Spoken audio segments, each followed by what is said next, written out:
Good evening, everyone. Welcome along to this alternative coverage of the Premier League between Tottenham Hotspur and Manchester United. I'm your alternative host, Mike Harneman. We've got JB in the commentary box for this one. And also we've got Ryan Francis going to be bringing updates of Barnet's game against Aldershot as well from the National League. So first of all, over to you, JB. And it's a big night for Man United on the back of that result last week, isn't it? Absolutely. The teams are actually coming out here at the Tottenham Hotspur Stadium. A big game for them, Mike. I tell you, both Tottenham 7th, Man United 8th. A win would take one of these two teams into the top 5, potentially, and maybe kickstart their season. But I tell you what, United have made a lot of changes for this one tonight, Mike. I can tell you that.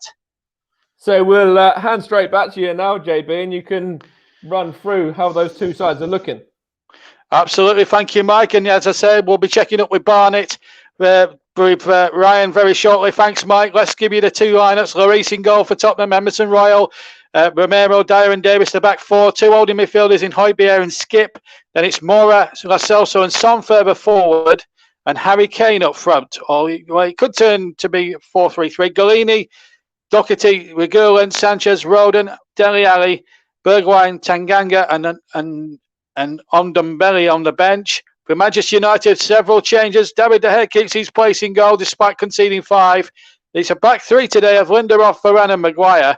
And then it's Wan-Bissaka, McTominay, Fred and Shaw. 4-man midfield. Bruno Fernandes was player of the holder. And a 2-man attack, it seems to me, of Edison Cavani and Cristiano Ronaldo. Henderson, Bally, Rashford, Greenwood, Lingard, Dalot.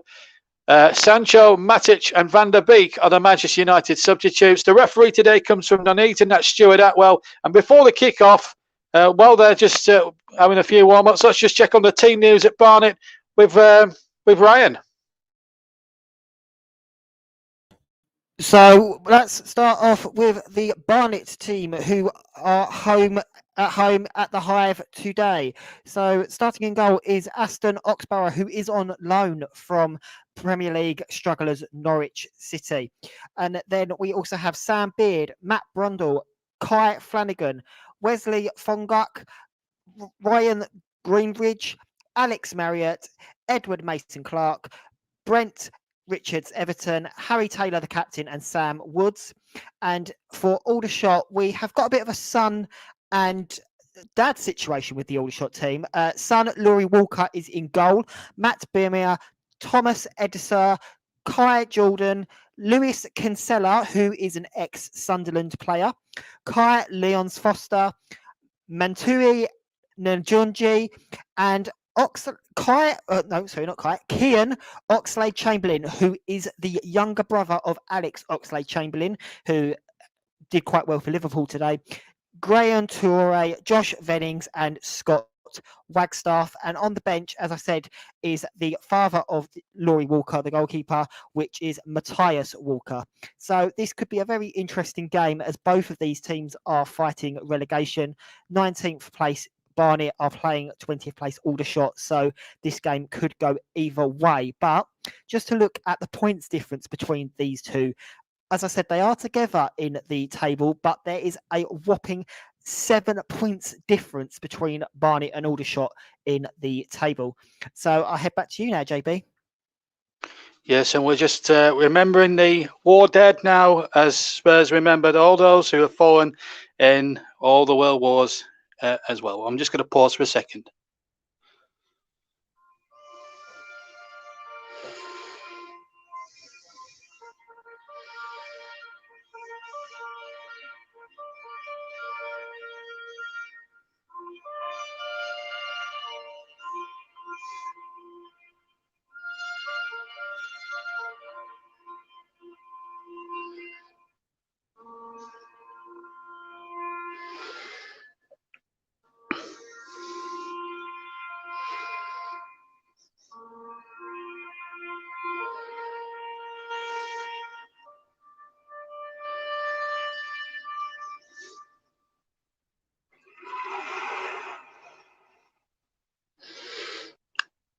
Well, the last post beautifully strung out there, and the next couple of weeks, of course, Remembrance Sunday is on the 7th of November.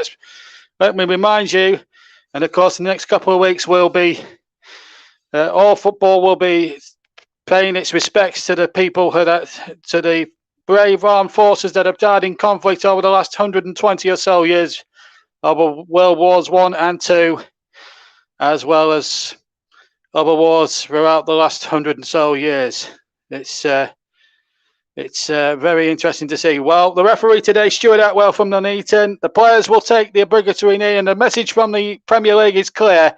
There is no room for racism in football, and we echo that on the TCM and all the participating channels. Well, we're live here on all the TCM. On the first whistle, the players will take the knee, and that, as I said, and the fight against racism. And the players now do take that knee, and the message, as I say, is simple: no room for racism. And there's a nice applause around the Tottenham Hotspur Stadium from all sides as Manchester United in regulars underway. 4 games without a win. Ole Gunnar Solskjaer's bus, his wheels on the bus are falling off at the moment, but can they get back on the road with a victory here today? Tottenham, of course, they had a bad result as well. 2 under pressure managers, you could say, up against each other today in terms really of the way the season's gone, both down in 7th and 8th places respectively. A win could take either one of these two sides into the top 5 and just release a bit of pressure on one of the 2 managers. Nuno Santos had a pretty tough start, although he was picking up a bit of form, but he had a welcome cup victory over Burnley in midweek. Although Oliver Skipp, who plays today, was very lucky not to have seen red for a possible, which could have been a leg-breaking challenge on Dwight McNeil. But Burnley have recovered sufficiently from that day and won 3-1 earlier today. And I suppose with the bigger teams dropping points, Liverpool dropping 2 at Anfield today, and of course Manchester City coming up short against Crystal Palace. What a victory for them, by the way. Then it sort of opens the door. But Thomas Tuchel's Chelsea were very ruthless at Newcastle today. So everything to play for here. And we'll keep you up to date with Ryan Francis down at Barnet for that game, that conference game. Well, National League they call it now.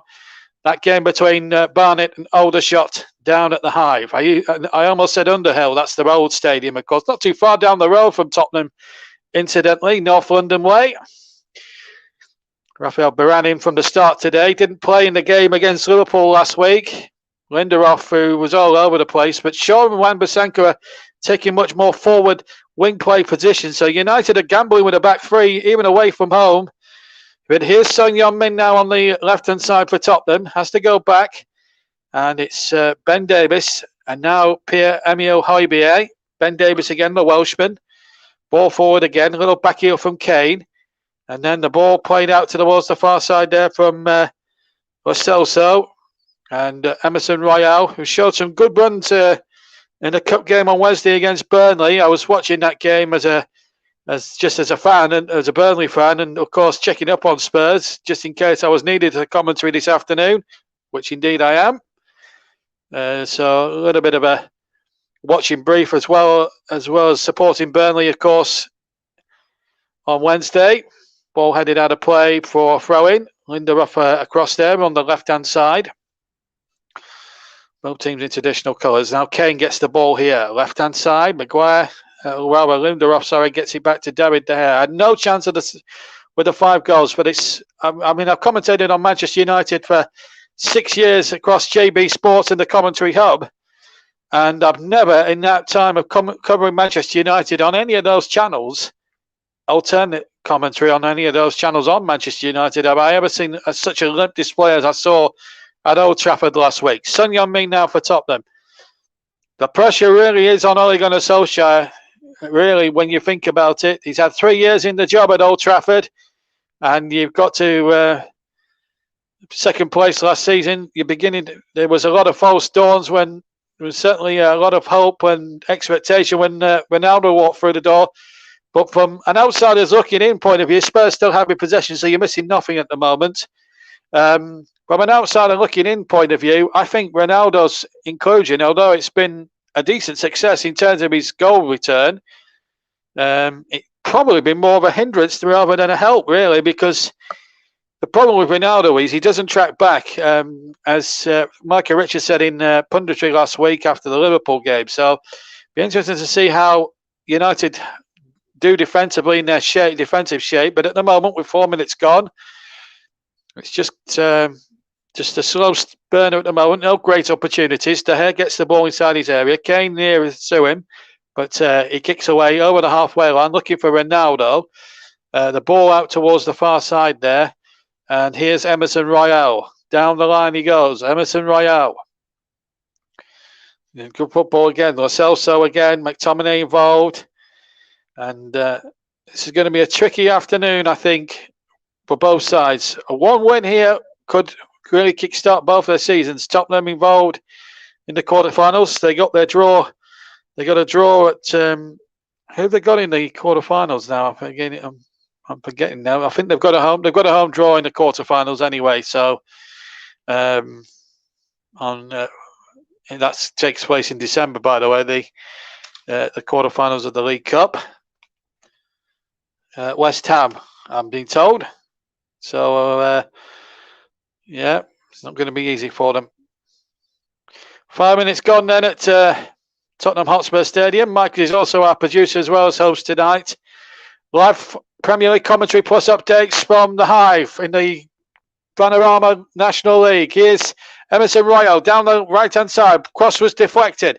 Chance here for Tottenham. Shot comes in and just wide from Son Heung-min from just outside the penalty area, just to the right of the D as he struck it. And I think De Gea may have had it covered, but Son Heung-min looks an absolute threat when he gets into those positions from in and around the penalty area. Although I must say, I thought that got a deflection off a defender. Did that deflect off Fred? Well, I thought it nicked off the defender. And indeed, the referee, Mr. Atwell, agrees. So it is a Tottenham corner. First of the game. And it goes the way of Tottenham Hotspur. 6 minutes gone at the Tottenham Hotspur Stadium, or what used to be known as White Hart Lane. Here comes the corner towards Eric Dyer. Comes out to Lo Celso on the edge of the box, and he fires, sort of scuffs it wide anyway with his left foot. And Kane was trying to keep the move alive, although there might have been a suspicion he may have been offside. But worrying moments for Ole Gunnar Solskjaer's men at the start here. Very difficult to see really how his side have really, well, he had chances really to improve the back four. I mean, Varane looked a good signing at the start. Hasn't been used enough, or he's not been fit enough. Here's Bruno Fernandes to Wan-Bissaka down the right-hand channel for Manchester United. Wan-Bissaka does really well. Keeps the ball into that corner. Keeps possession. Better from United. Fernandes with the cross into the penalty area. Flick on by Cavani, which goes wide of the, well, in fact, goes well wide of the left-hand upright. Far left right and behind for Tottenham Hotspur goal kick. With just 7.25 minutes gone here at White Hart Lane, or the new White Hart Lane. Although it is officially called the Tottenham Hotspur Stadium, but we know it affectionately still as White Hart Lane, don't we? And it's 0-0 between Tottenham and Manchester United here. And McTominay in very well there with the interception, and again gets the ball back as he trots towards halfway inside his own half. Ronaldo gets possession, and then he was fouled. Mr. Atwell did play advantage for a couple of seconds, and then decided that United didn't have a substantial advantage on the far side, and has blown quite rightly for a free kick to Manchester United, and away go United this time with Wan-Bissaka. Any updates on Barnet? We'll let you know if we get a breaking play. We're around about the 10-minute mark. We'll get a update from Ryan Francis, not too far away down at the Hive, to see for his alternate reports from that game. And we'll be bringing him updates. It's Cavani inside the area, gets a snapshot in. It was charged away. And Manchester United starting to get into gear. They're making one or two good half chances here, United. Starting with starting again very purposefully here. And in fact, let's we'll just break as soon as we get a breaking play. We'll go over to Ryan for an update. They've actually kicked off 10 minutes earlier than us actually down at the Hive. We're checking there as the shot comes in. As soon as we get a breaking play, we will We will get a quick update from Ryan Francis. Here's Wan-Bissaka, United on the attack. We've got to stay with this. Ball over the top, and Emerson Royal now tries to keep it in, and the ball out of play. It will be a throw-in to Tottenham. So quickly, let's go over to the Hive and join Ryan Francis for an update. And they've had, I think, around 20 minutes now. Ryan. So yes, we are about 20 minutes into this game here at the Hive between Barnet and Aldershot, and both teams have had a very good opportunity each. Sam Beard with the best chance for Barnet. He had a free kick just outside of the area and stung the hands of Walker. And the best chance for Aldershot was a free kick just on the left-hand side of the box that was taken by Oxlade-Chamberlain, but I could tell you now that the shot was so high out of the stadium that there's only 7 miles between the Hive and the Tottenham Hotspur Stadium. And actually, Tottenham Hotspur do use Barnet's ground as their training ground, as we knew in midweek when both squads were training together. But that free kick was so high and wide, it could have possibly have gone the 7 miles between the stadiums and landed on the pitch at Tottenham, because it was just such a dreadful free kick. And the score here does remain 0-0 between these two teams that are both fighting relegation. Back to you, JB. Thanks, Ryan. I'll watch out for that ball, incidentally. Anyway, 0-0 here as the ball is played forward. There were a couple of hard chances while you were away, but nothing too significant. You've not missed really anything in terms of real significant goal-mouth action while we were away for that few seconds. We'll check up on Ryan in a short while again for another update of if there's a goal going. We'll cut straight over there. That's 7 miles. And to the Hive. Yeah, interesting point that Brian made there in his report, that Tottenham do use the stadium down at Barnet as the training ground. So it's an interesting thing there, the point that he makes there. But we will watch out for the ball coming in from, mind you, we'll have to go some to get over our roof here at the Tottenham Stadium. It's quite a long, it's not like the Hive where it's very small, a very small compact ground. Tottenham's is a very vast arena. 60,000 you can get in here. And we've got not an empty seat in the house with 11 and a half minutes gone on the TC Hub, JB Sports, J-DAC Football, TC Hub 2, Storm FM, and Twitter and Twitch. And, of course, our Twitter feed is at Commentary Live 1 if you want to follow us on that. And we have a Facebook page, www.facebook.com/The Commentary Hub. And, of course, we should give Melon, the Melon app a bit of a mention. Melon streaming app, check their website. They're our streaming partners for the season, www.melonstreamingapp.com.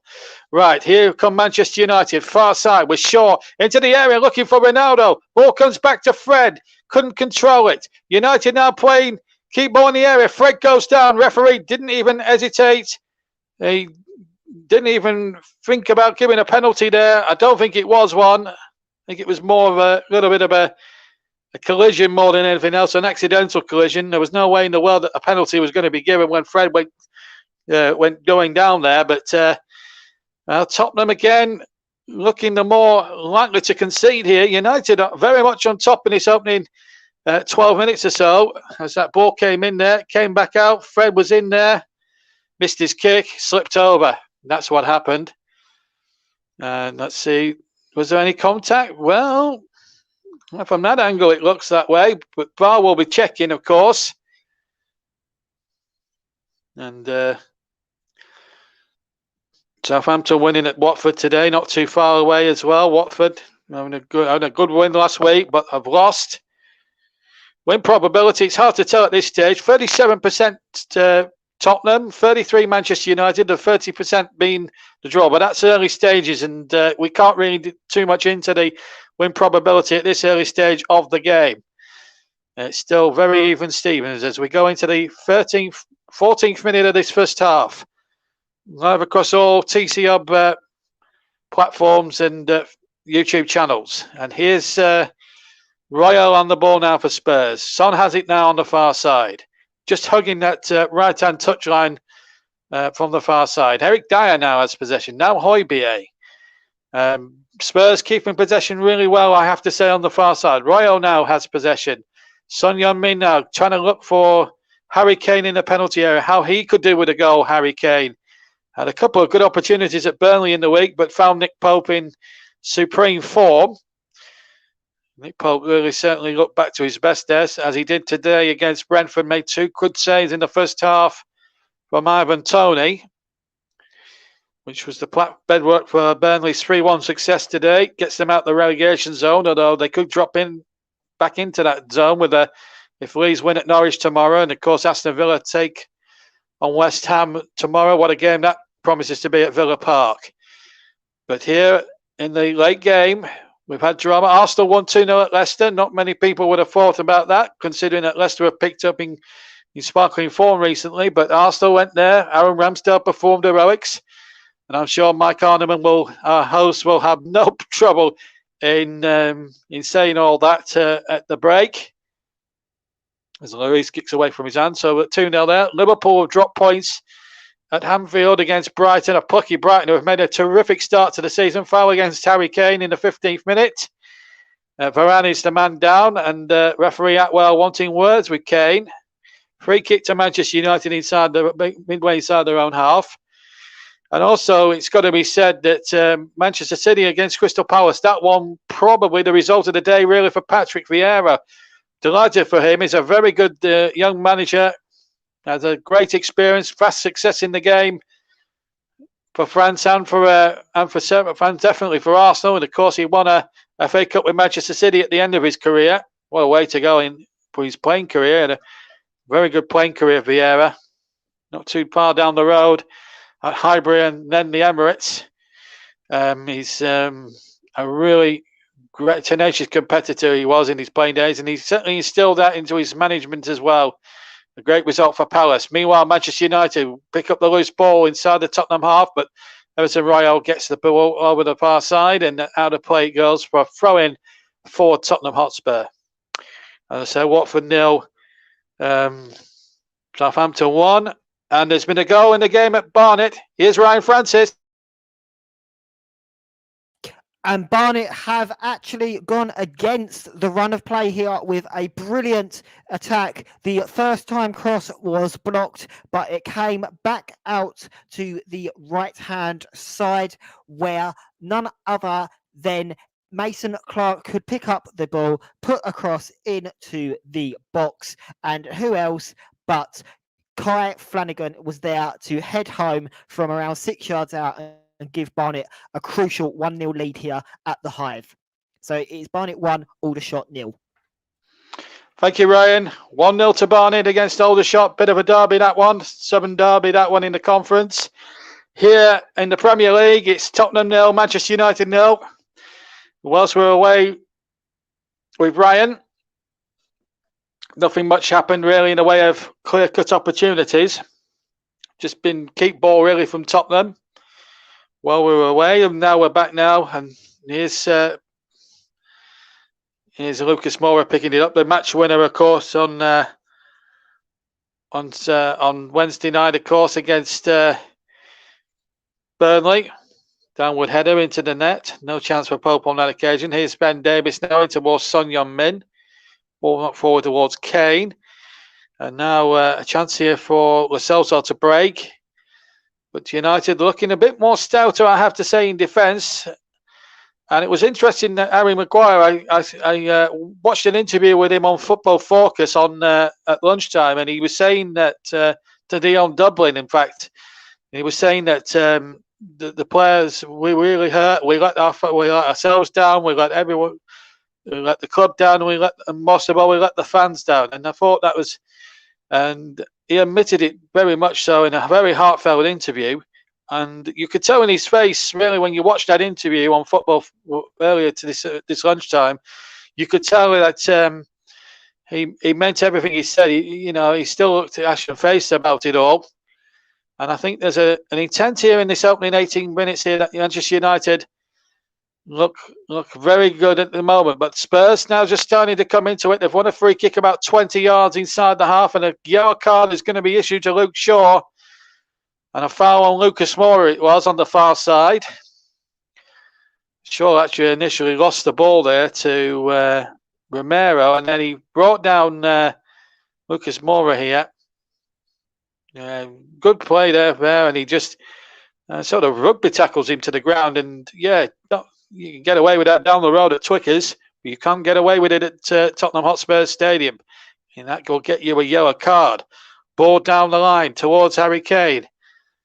And Kane can't keep it in there, but can't keep possession, but he gets himself a throw in on the far side, and that's almost in line with the 18-yard box of Manchester United. He needs a go, and pretty damn quick, you'd have to say. Tottenham 0, Manchester United 0. We're coming up towards 20 minutes of the first half gone. We've had half an hour at Barnet there. Ryan has a goal for us. We've had a goal from Ryan. We just need a goal here, folks.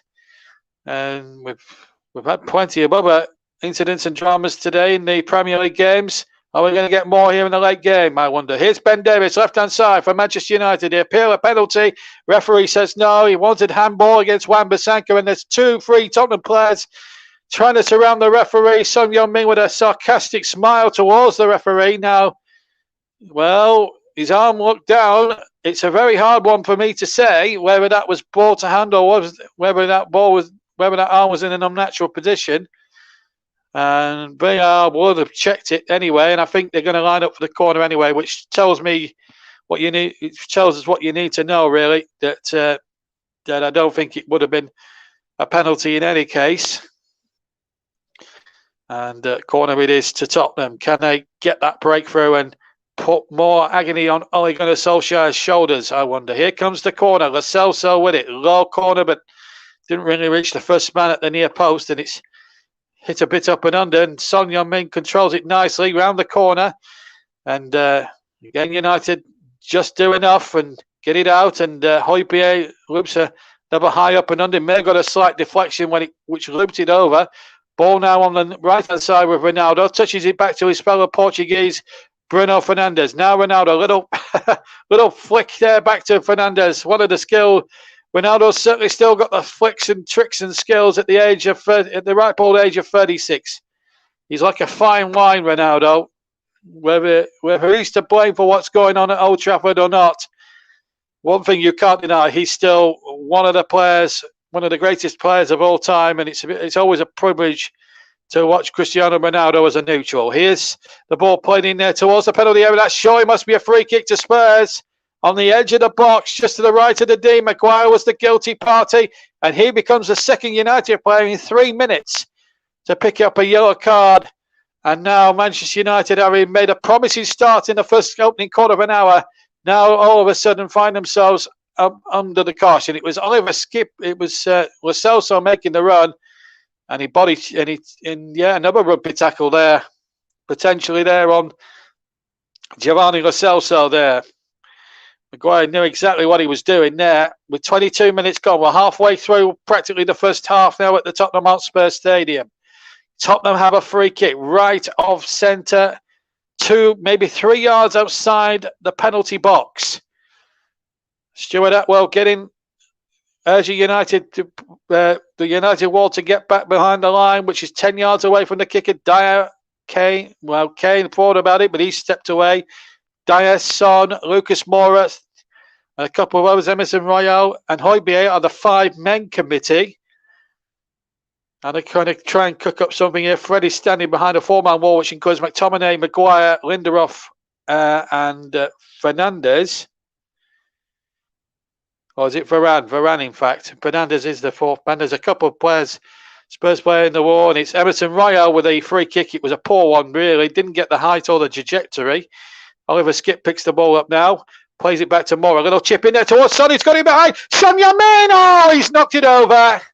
Great opportunity, but I think the flag may have been up in any case for offside against Son Heung-min.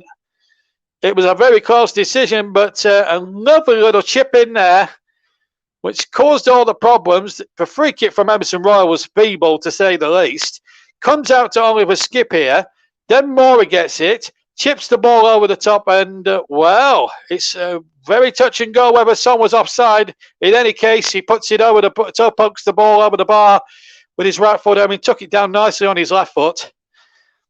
But nevertheless, it's still Manchester United holding in there in a good little spell this for Tottenham. We'll check on events at Barnet in a few moments once we get a break in play. This is Shaw now for Manchester United, and Bruno Fernandes has broken the offside trap. Couldn't control it first of all, and then he's isolated. Wan-Bissaka offers a overlap as well as the header goes wide from Cavani. And a chance there within 60 seconds of the Son chance. And United couldn't take that opportunity as Cavani headed wide. Let's get an update from Barnet with Ryan. And Barnet could be 2-0 up in this game. Aldershot have not learnt their lesson from the goal that they did concede. As out on the left-hand side, Marriott picked up the ball completely unmarked, put across into the box, found the head of Kyle Flanagan. It did beat the goalkeeper in goal, Laurie Walker.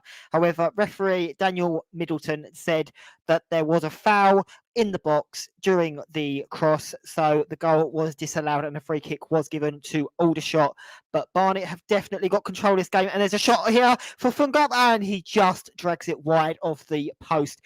But as I was saying, Barnet are definitely in control of this game, and the score currently sits at 1-0, but we could be looking at 4 or 5 here if Aldershot don't start waking up.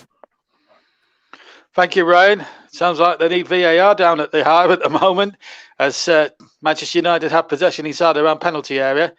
So, disallowed goal down at Barnet, but they're still leading by a goal to 0.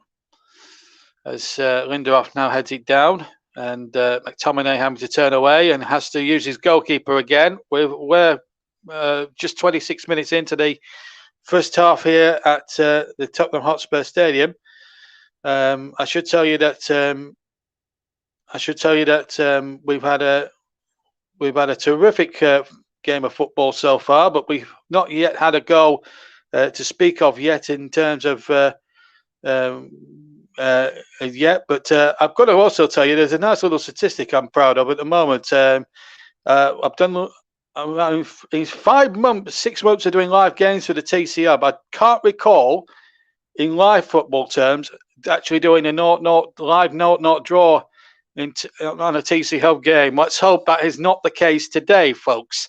I really do hope that is not the case. I hope I haven't put the mockers on it a bit, but I think there will be goals in this game. That is for sure. So here comes Son Heung-min. He's timed his run. It seems to be very well. The Wiseman's kept his flag down on the far side. Royals in support inside the area. Keeps his feet well. Nearly went down there. Son Heung-min gets the ball and he yields a corner on the far side. And Tottenham now starting to take a firm grip on this game. And, well, I thought there was an incident there at Barnet. It's just my 2 colleagues talking about Stevenage again. I won't mention what happened to them this afternoon. Mike Arneman would crucify me for it. I promise not to say anything about what happened down at Stevenage today. Anyway, corner kick to Tottenham here in the Premier League as the ball comes into the area for a corner goal. Is it? They claim a goal spot now. Tottenham have got in front. It will be checked on VAR, but it's 1-0 Spurs, and it's Christian Romero's got the last touch. The flag is up on the far side, offside, but it will be checked. And in fact, the goal has been disallowed. The referee's going across to the linesman. Now, was there a flag up? And now, was he offside? Oh, he's offside. It's Dyer's flick, and yes, he's off. I think he's off by 2 miles, to be quite honest with you. He's clearly a yard off. It's close, but it's the right call from the linesman. No goal. No goal it is. And, well, we've had a bit of drama here at Tottenham. But the goal does not count. The ball's gone in the net, but the linesman on the far side, Simon Long, has disallowed it. And I think that's the right decision. Good decision by Mr. Long. Manchester United still in the game at 0-0. How, you would not ask, but certainly if the first 15 minutes belong to Manchester United, there's certainly the last 10 minutes or so have certainly, apart from the Cavani chance, you would have to say the honours have to go to Tottenham Hotspur. It's been a very, very closely fought encounter where both sides have had dominant spells in the game. But yet, no breakthrough. We thought we had one there through Christian Romero, but he was offside, and he was offside by about a yard, maybe, possibly less than that. But it was offside. That was the crucial factor. as Cavani plays in Wan-Bissaka, who cuts in field from the right-hand channel, but Eric Dyer quickly back there. His mid-central defence is own now in this last season or two at Tottenham. Tottenham ball. Harry Kane pirouettes away, and he wasn't. No, I think he scored about 5 yards in taking that throw, but the referee allowed it there to go on. And Shaw has it now for Manchester United. And we've got a possible goal at Barnet. We'll just check. We'll check with Ryan as soon as we get a breaking play, because we've got Manchester United attacking here at the moment with Varane now as he looks to pick a ball out. As soon as the ball goes out of play, we'll cross straight to Ryan Francis at Barnet. As the ball comes into Fernandes, edge of the area. Wan-Bissaka here. There's men queuing in there, and they fall back beyond everybody, including Ronaldo, who has used his legs to keep that in really well on that far side. Ronaldo sticks a cross in, headed out for a throw-in for Manchester United. We're just going to stick with this because, in fact, well, let's just quickly go over to Ryan for a quick update.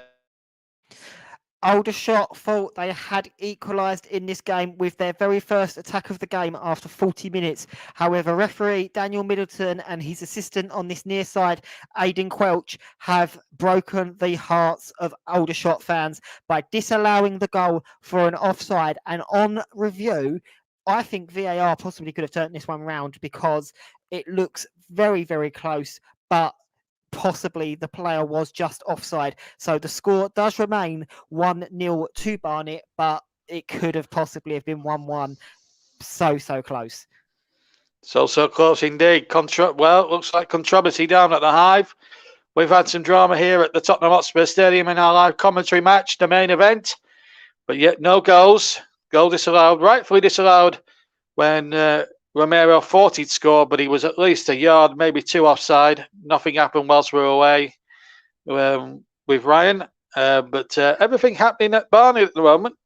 Just gone a little bit quiet after that disallowed goal here at Tottenham. But bear with us, folks. We'll try and bring you a goal live on the TCL in our commentary match. With me, JB, John Stutter. Mike Harneman is in the host chair today. Ronaldo has gone crashing down under an hefty challenge from Eric Dyer. Ronaldo just fearing it a little bit there. And we've got Ryan, of course, down at Barnet. 1-0 to Barnet. And yeah, the Aldershot fans will not be happy. In fact, that's if you are familiar with the Trevor Sports YouTube channel, the guy who runs it, his real name is actually Matt. He's a big Tottenham Hotspur. He's a big Aldershot town fan. So he will not be happy at that, and I'm sure he'll be watching in his home down there. He's a big Aldershot fan, as I say, and he will not be happy about that.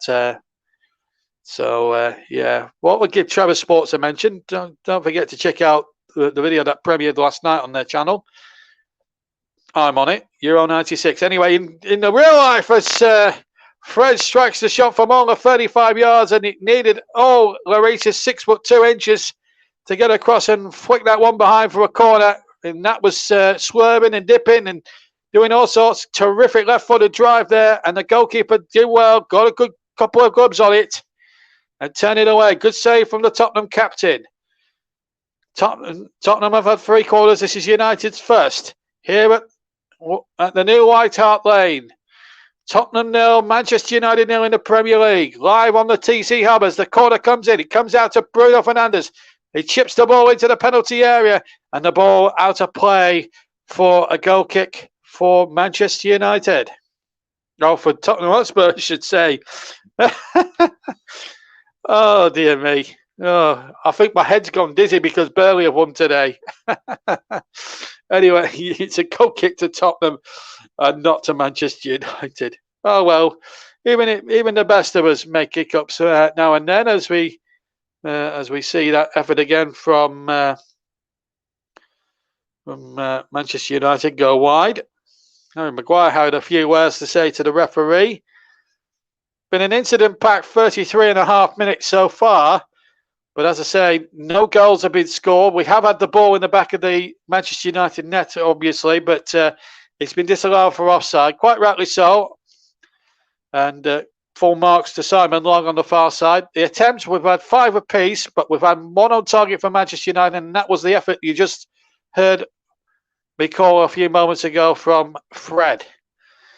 But the efforts have been close, but they've not really been on target. That's been the crucial factor, really, when you analyse the game from start to 34th minute. It's been one of those occasions where one goal could be important, and his Son onside. He looks as if he is onside. It's Son Heung-min with a chance for the first goal. What a challenge that is! What a challenge by Aaron Wan-Bissaka. He looked for all the while that Son Heung-min was going to score the goal for Tottenham. Was he onside? It's debatable whether he was or not. But you've got to give the honours to Wan-Bissaka here. How he makes up the yards, well, only he will know. But Son Heung-min in them positions 99 times out of 100 normally buries those. Hits it right-footed, but what a block. You've got to say by Aaron Wan-Bissaka. And we'll be checking in a few moments for half-time update at Barnet, because it's coming up towards half-time there at the Hive. And we will check in there in about a couple of minutes' time. McTominay now for Manchester United. We've got 10 minutes to go in the first half here. And of course, when it's half-time in our featured match, of course, Mike will be keeping you up to date with all the other scores, and as well, I'll be taking a breather. Mike Harneman will keep you up to date with all the latest Premier League scores, and I'm sure he'll be crowing about Arsenal's victory at Leicester today. Don't want to say that too wildly in these parts. And we'll be checking in about 25 or so seconds from now. But as soon as we get a word that it's half-time in the Barnet game, we will go across to a quick half-time report from Ryan Francis. And of course, during half-time, the second half will kick off, and Mike will get an early progress report before we have regular updates throughout the second half, and a full-time one as well. But we'll stick for a moment or two with Tottenham, who are in possession here with Son Heung-min on halfway. Can one of these two sides make a substantial breakthrough here in this first half at the Tottenham Hotspur Stadium? We've had a go in our other feature game at Barnet, the update game at Barnet. This is number 29 now, Oliver Skip. Here's Skip again. Just knocking it back there. There's a Tottenham player going tumbling. Son then tries to knock the ball around the corner. And in fact, a Tottenham Hotspur free kick has been given. We're just going to see this free kick and then cross to Ryan in a second. McTominay, the guilty party. Let's have a look at the replay once again. Yeah, it just goes in behind him there. And a free kick there. We'll cross to Ryan in about in a few moments' time. We're just going to see this free kick, this set piece here from Tottenham, this next attack. And as soon as the ball goes out of play, we'll be straight over with Ryan for a quick half-time update from the Hive Stadium, and then he can go and get a little bit of refreshment, I suppose. Get a cup of tea or a Bovril or whatever half-time tipple is these days. As the ball is played down the line, Wan-Bissaka should defend this very well, and he does. Keeps the ball in play as well. And here comes McTominay. He goes down. Referee again plays advantage. Bruno Fernandes has possession. We will come to Ryan in a second. Bear with us. Barnet and Aldershot fans. We will be going for a half-time update. It's just that, this game is flowing from end to end a little bit. Please bear with us. As soon as the ball goes into touch, we'll be right there at the Hive. Here's McTominay. Ball across now to Wan-Bissaka, who made that goal-saving challenge to deny Son a few moments ago. McTominay gets the ball out towards the far side. Shaw is lurking. Lucas Moura is there. Shaw again. Around the defender. Gets the cross in. Turn back. Wan-Bissaka on the edge of the penalty area. Gets the shot in. Ronaldo shoots. A little bit casually perhaps, but it was charged down. Fernandes on the edge. Shoots the ball forward. And a little bit of desperado defending here from Tottenham Hotspur. Here's Fernandes chipped in there. Ronaldo on the volley! Oh, he's chucking superbly long! Cristiano Ronaldo! The 36-year-old has scored a majestic goal! A volley of pure genius! And the right-hand post after a terrific crossing from the left-hand side. And Manchester United and Ole Gunnar Solskjaer, a man who's been so much under fire, have taken the lead after 39 minutes at the Tottenham Hotspur Stadium. And it was all down to really good play there. Persistence was futile, really. Fernandes with the ball in, Ronaldo one side, and on the right foot, volleys it into the left corner to give Lloris no chance. It's Tottenham Hotspur 0, Manchester United 1. Now we can go across to the high for a half-time report on Barnet against Aldershot with Ryan Francis. 1-0 here at the moment. And it remains 1-0 here at the Hive as well between Barnet and Aldershot. But Aldershot fans will not be happy with referee Daniel Middleton. At first, he disallowed a goal for offside, and then just before the half-time whistle, he stopped a Aldershot counter-attack as Mason Clark for Barnet went down with an injury to his thigh, which the Aldershot fans that are here at the Hive today made their opinions very clear towards the official. However, Barnet should be 2 or 3 goals up in this game as they have wasted a few opportunities. The first opportunity coming through Marriott, who had a brilliant opportunity where he could have put it into the right-hand side of the goal, but instead put it the wrong side of the post. And then just before the halftime whistle, with the last attack of the game, Kai Flanagan could have possibly doubled his account for this game with a header from around 6 yards out, but unfortunately it was straight down the neck of the Aldershot goalkeeper, Laurie Walker. Aldershot definitely need to change up their tactics in this game, because if they do not, they could be in for a very long second half here, as the first half they only saw 17% possession of the ball, so they were definitely not at the races in the first half, and Barnet could have possibly have capitalised more, but definitely deserved their 1-0 lead at the halftime break. JB, I definitely think you've got a very interesting couple of minutes left before halftime in your game. Not half. Thank you, Ryan. Yes, we have now. We've just seen one of the goals of the season, of course, before we joined you, Ryan, from Cristiano Ronaldo. And if you haven't seen it, if you've not seen it, watch Match of the Day tonight, because I'm telling you, it's something rather spectacular. And when I say pure genius, I use the line when I see a spectacular goal. And boy, have I seen a spectacular goal. If you haven't seen it, you're listening to the commentary, you've not got a television set on, I urge you tonight to watch BBC One and watch Match of the Day at 10:30, because I'm telling you, that goal from Ronaldo was just simply pure genius. And I don't use that term, I use that term quite a lot when commentating. Now, Ronaldo's involved again in another incident here. We're inside the last 3 minutes now, coming up towards the last 3 minutes, and it was Ronaldo clutching there, and he's actually hit.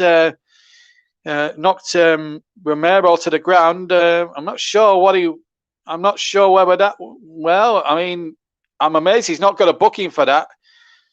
And if it had been a lesser player who'd done that, then I think the referee would have took more stronger action. Because it's Ronaldo, he gets away with it. It's not. It's a yellow card for me for that. Ronaldo should be on a booking. Remember, he should have been sent off last week. If you remember when he kicked out at Curtis Jones towards the end of the first half at Old Trafford, when Manchester United were in massive bother. No bother for them so far. And Ronaldo, let's look at the good side of him. He's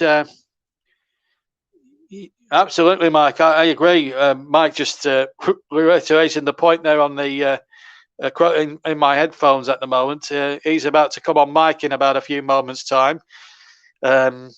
So we've got 2 minutes to go plus stoppage time here. Half time of the Barnet game, as you know, it's 1-0 to Barnet, 1-0 here to Manchester United.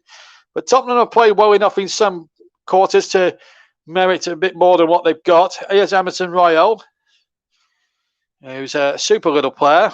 Very impressed with him, and a good skill there into the penalty area. Shot comes in and over the top from Lo Celso. Good effort with the left foot. Just couldn't keep the shot down, but it was all down. The chance was created by some good persistent play there from Emerson Royal, who cut the ball back on the edge of the penalty area, and I think it might have hit Rafael Varane, in fact. And a corner, I think, has been awarded to Tottenham Hotspur, I think. No, has it? No, I think it's a goal kick, in fact, to Manchester United. It didn't deflect to Varane.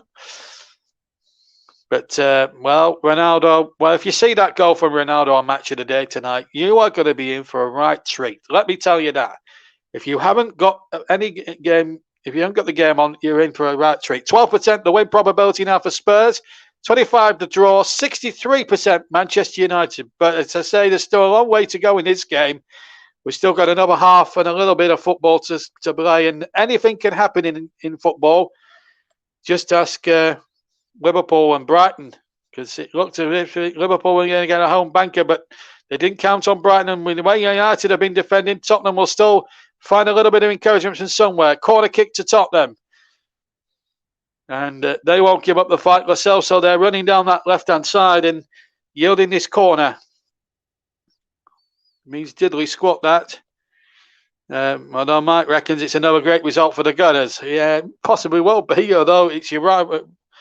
Yeah, it will be, actually. Although it's two of your rivals in action here, Mike. Here comes the corner. Lo Celso in there. Oh, and a header came in from 6 yards. And I'm just trying to see who it was there. It's a massive crowd scene in there. Let's see who it was. Was it Ben Davies? It was the Welshman. Just getting underneath his header there from 6 yards. And we're now into stoppage time. We've only got the 1 minute. We haven't really had too much in the way of massive injuries, to be quite honest with you. So Mike will be standing by to bring you a halftime sequence. I'll be off down to get myself a nice cup of tea. Ryan is already having his cup of halftime tea or his Bovril or whatever tipple he's enjoying at the moment. I might ask him that when we cross over to a report later on in the second half. What was his halftime tipple? I wonder if he's a pie man like me, like a good meat and tatey. Right, we played the 1 minute at the end of the first half. United on the attack. A good defending there by Romero. And the referee blows for half-time. And things... Well, the wheels are back on course. The wheels on all his bus are turning in the right direction. Cristiano Ronaldo's goal on 39 minutes. A sumptuous volley at the far right-hand post. After a terrific cross from the left from Bruno Fernandes. Has devised the teams in what's been a real seesaw battle. Spurs also had a goal from Romero chalked off quite rightly for offside. But at the moment, Manchester United, who are winless in 4 before tonight, at this halfway stage, are arresting that slide. They could move up as far as 5th place in the table if things go their way, and they are going their way. A 39th minute goal from Ronaldo now heightens the pressure on Nuno Santo, who need a big halftime team talk. If you haven't seen the goal, watch Match of the Day tonight. But at the moment, I'm going to take a quick break, get a halftime cuppa, and rejoin us for the second half. But now it's back to the studio and to Mike. Thank you, JB. Thank you, Ryan, for your updates on the Barnet game against Aldershot as well. Both very great first half, very, very interesting first half by the sound of things. Plenty of goal-mouth action in both games. And what a goal from Cristiano Ronaldo as well, as JB mentioned and rightfully mentioned as well during the commentary. It was a fantastic goal from the Portuguese sort of star man, as they like to refer to him as, I suppose, that the world-class man Ronaldo there. And is he going to save Ole Gunnar Solskjaer's job for another week as well? So it's quite an interesting sort of subplot, that one. In regards to Premier League action today, of course, JB's rightly mentioned the early game between Leicester City and Arsenal. And if you want to watch Match of the Day for Cristiano Ronaldo's goal, you also want to watch it for a certain save made by Arsenal shot stopper Aaron Ramsdale as well to deny James Maddison from the free kick. That was a fantastic bit of play there in the opening game. Of course, Gabriel on the score sheet for Arsenal, and the Croydon De Bruyne, as Arsenal fans like to refer to him as, Kevin De Bruyne, of course, being Manchester City, but Emile Smith-Rowe, the Croydon De Bruyne, getting Arsenal second today in that fantastic 2-0 victory there. As for Burnley, JB rightly mentioned, they were victorious by 3-1 over Brentford, with Wood, Loughton and Maxwell Cornet getting himself on the score sheet again after his couple of goals he got last week, with Godos getting a late consolation for Brentford. Liverpool and Brighton, 2-2 that one. That was a fantastic game of football. Liverpool went 1-0 up early on through Jordan Henderson and doubled that through Sadio Mane as well. And then Mbwepu and Trossard giving the Seagulls a point in that game. As for Brighton's rivals, Crystal Palace, they're the surprise result of the day, going to the Etihad and getting a 2-0 victory over Manchester City, with Zaha scoring early on. Laporte getting himself sent off for the host as well, just on half-time. And then Conor Gallagher getting the second and the deciding goal for Palace. So that was a brilliant result for them. Chelsea continued their great form for the season as well, winning by 3-0 over newly taken over Newcastle. Still going wrong for them on the pitch. Still early days in regards to their takeover, and of course they can't spend yet and things like that. But Reece James's brace and Jorginho's penalty were the difference in that game this afternoon. As for the game between Watford and Southampton, that was a victory for the away side by 1-0, with Adams getting the goal there. Che Adams, of course. And in this game, as has just been brought to you, it was Manchester United's 1-0 up at Tottenham there, thanks to that stupendous goal, really, from Cristiano Ronaldo. I'm going to delve into the Championship and some of the other leagues for you as well. So if you just hang tight there for a second or two. But the Premier League table, as things stand, sees Chelsea leading the way, just ahead of Liverpool and Manchester City there as well. West Ham are the side in fourth. Arsenal, the side that have risen the highest, with the 5-place jump from 10th to 5th as things stand. Then it's Brighton, Tottenham and Man United all in and around there as well. But of course, Man United, with this result, could go up to 5th and put the pressure more on Nuno Espirito Santo rather than their manager Ole Gunnar Solskjaer. I think it might even be 5th now. Let's have a look if it's updated yet. Doesn't look like it has. But with the way things are, Manchester United might even be deciding 5th right now, and Arsenal might even drop down to 6th. But at the bottom end of the table, Norwich remain bottom, Newcastle second bottom, and Burnley, with that victory, are out of the drop zone as well. And Leeds, who are yet to play this weekend, they play in the 2 o'clock game tomorrow, of course, against Norwich City. They are the side that are in the last of the 3 relegation places for the moment, anyway. And of course, there's been lots of football all throughout today from the respective divisions. In the Championship, it was a victory for Fulham. They won 3-0 over West Brom. Bristol City beat Barnsley by 2-1. The slump continues for Derby. They were beaten 2-1 at home to Blackburn. Huddersfield were beat Millwall by a goal to nil. Coventry went to Hull and won that one by a goal to nil as well. Middlesbrough lost at home to Birmingham by 2-0. Preston, who of course who were beaten by Liverpool in midweek in the Carabao Cup, and again they put in a good fight in, actually, a game that I covered. Won 2-0 over Luton Town and got themselves back to winning ways there. Blackpool went to Sheffield United and won 1-0. Stoke City and Cardiff played out an absolute thriller in this game over there. That was 3-3 this afternoon.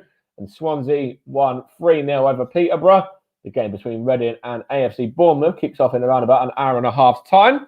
And Bournemouth are the side top of the league in that division at the moment. Just a couple of points, I believe, ahead of Fulham. We'll bring you up to date with what's going on with the Barnet game as well. The second half's just started over there, so I'll bring Ryan in shortly. But we're going to jump into League One as things stand as well now, and give you a little bit of an update in League One, what's happened in there, and also in League Two as well, because Plymouth played today. Amongst some of the sides, Cambridge United were victorious over AFC Wimbledon by 1-0. Cheltenham won 4-0 over Doncaster. It was 2-2, the old Desmond between Cheltenham and Sheffield Wednesday. MK Dons went to Crewe and won 4-1. It's not great news when you're a Stevenage follower, especially on the back of the result for them this afternoon. And it's the FA Cup for MK Dons and Stevenage this time next weekend. Fleetwood and Wickham also played out an absolute cracker as well. That was 3-3. It was less so at Gillingham. That was 0-0 with Accrington Stanley. Lincoln and Shrewsbury finished 1-1. Oxford 3, Morecambe 1. Plymouth beat Ipswich by 2-1. It was a win for Portsmouth against Bolton by 1-0. Rotherham won 5-1 over Sunderland. So Sunderland, who of course drew Arsenal today in the Carabao Cup. And their manager said he wanted to face off with either Arsenal or Tottenham away from home. Well, you know, you've got to focus on the league first and foremost, and they weren't able to do that against Rotherham today because they were well and truly outclassed in that 5-1 result there. As for Wigan and Burton, that was a 2-0 home victory as well. And Plymouth remain top of the division in that one, with Wigan just behind by a couple of points. And Crewe, Doncaster, Fleetwood and Shrewsbury make up the bottom four, with Cheltenham just ahead of them, I should say. And their result today was a very good one by the sound of things, I think, as well, which I think helped them out with that relegation zone. We'll go into League Two, and then I'll come over to Ryan as well. He's going to get who can give us some updates in regards to the Barnet game against Aldershot and how things have started in the second half over there. But in regards to League Two, it was a victory for Northampton Town. They won 3-0 over Carlisle. Bradford and Forest Green played out a 1-1 draw. Colchester won 2-1 against Scunthorpe. Port Vale won 4-1 away at Crawley. Great victory for them. Bristol Rovers beat Harrogate by 1-0. It was a 5-0 victory for Leyton Orient against Hartlepool. A 2-0 victory for Mansfield over Tranmere. A 5-0 victory for Newport County at home to Stevenage. Struggling Stevenage, of course, as well. Oldham 1, Swindon Town 3. Salford 1, Exeter 2. Sutton 0, Walsall 1. And Rochdale 1, 2-1 away at Barrow. So that was the updates there. And the latest scores are, not latest scores, sorry, I should say, the full times, I should say, from today in League Two and all the way through from the Premier League to League Two there. Forest Green top in the league. Forest Green 3 points ahead of Port Vale. Northampton just behind. Then at the bottom end, it's Scunthorpe, Carlisle in the bottom two, with Oldham just outside the relegation places, on goal difference. So come over to you first of all, Ryan, anyway, and you can let us know how things have started for Barnet and Aldershot. Is it more of the same? Is it still quite an interesting and entertaining game over there? So Barnet, well, in the opening 4 minutes of this second half, Barnet have started the same way that they ended the last 45 minutes, and they have been in the very attacking phases. And so far, Aldershot have not had a chance to get over the halfway line. There has been a golden opportunity for Barnet in the second half that came through Sam Beard with a cross into the box, and Marriott just put it over the crossbar. So we could definitely be seeing some more attacking threats from Barnet. As I said, Aldershot are struggling to get over the halfway line. There was no substitutions made at half time, and as I can see so far, there hasn't even been any changes tactically either. So Aldershot could definitely be in for a long half if they don't start making changes pretty much as soon as possible. Okay, thanks for that. And I will run everybody through the conference or the National League results from today as well. So anyone that wants to hear any results from the National League, we'll keep you across all of those now. It was Boreham Wood 1, Southend 0. Of course, Southend slumped into the conference last season, and they've really continued on that slump as well. So I might have to get your thoughts on that, Ryan, the fact that you're covering a National League game on Southend in a moment, maybe. Bromley 0, Halifax 0 was a full-time score. Dagenham 2, Chesterfield 2, Dover 2, Stockport 5, Eastleigh 1, Maidenhead 0, Grimsby 0, Notts County 1, Solihull and Yeovil played out a 0-0 draw. Weymouth beat Kings Lynn by 1-0 It was a victory for Woking over Altrincham. They won that one 3-2. And Wrexham won, Torquay won. Also, as mentioned there, it's currently Barnet 1, Aldershot 0. And I will actually come over to you on that one, Ryan, as well. You just mentioned that you do, support Southend yourself as well. So Southend relegated last season, could happen again as well. That's a realistic sort of problem for Southend, isn't it? As well, something they've really got to look at.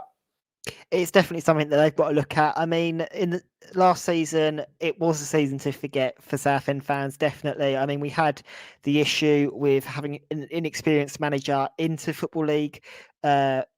And this season, obviously, we've had Phil Brown that brought us in from the back end of last season into this season. He's not been able to turn our fortunes around. And unfortunately, I think that whoever ends up getting the manager job on a permanent basis, obviously at the moment, Kevin Maher is in as interim manager, and he's going to be seeing out the foreseeable future of the club.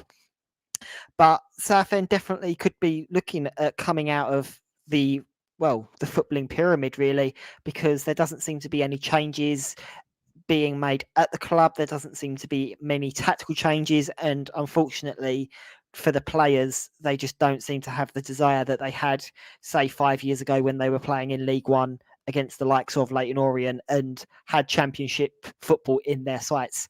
So it is really disheartening to see that, especially as a Southend fan.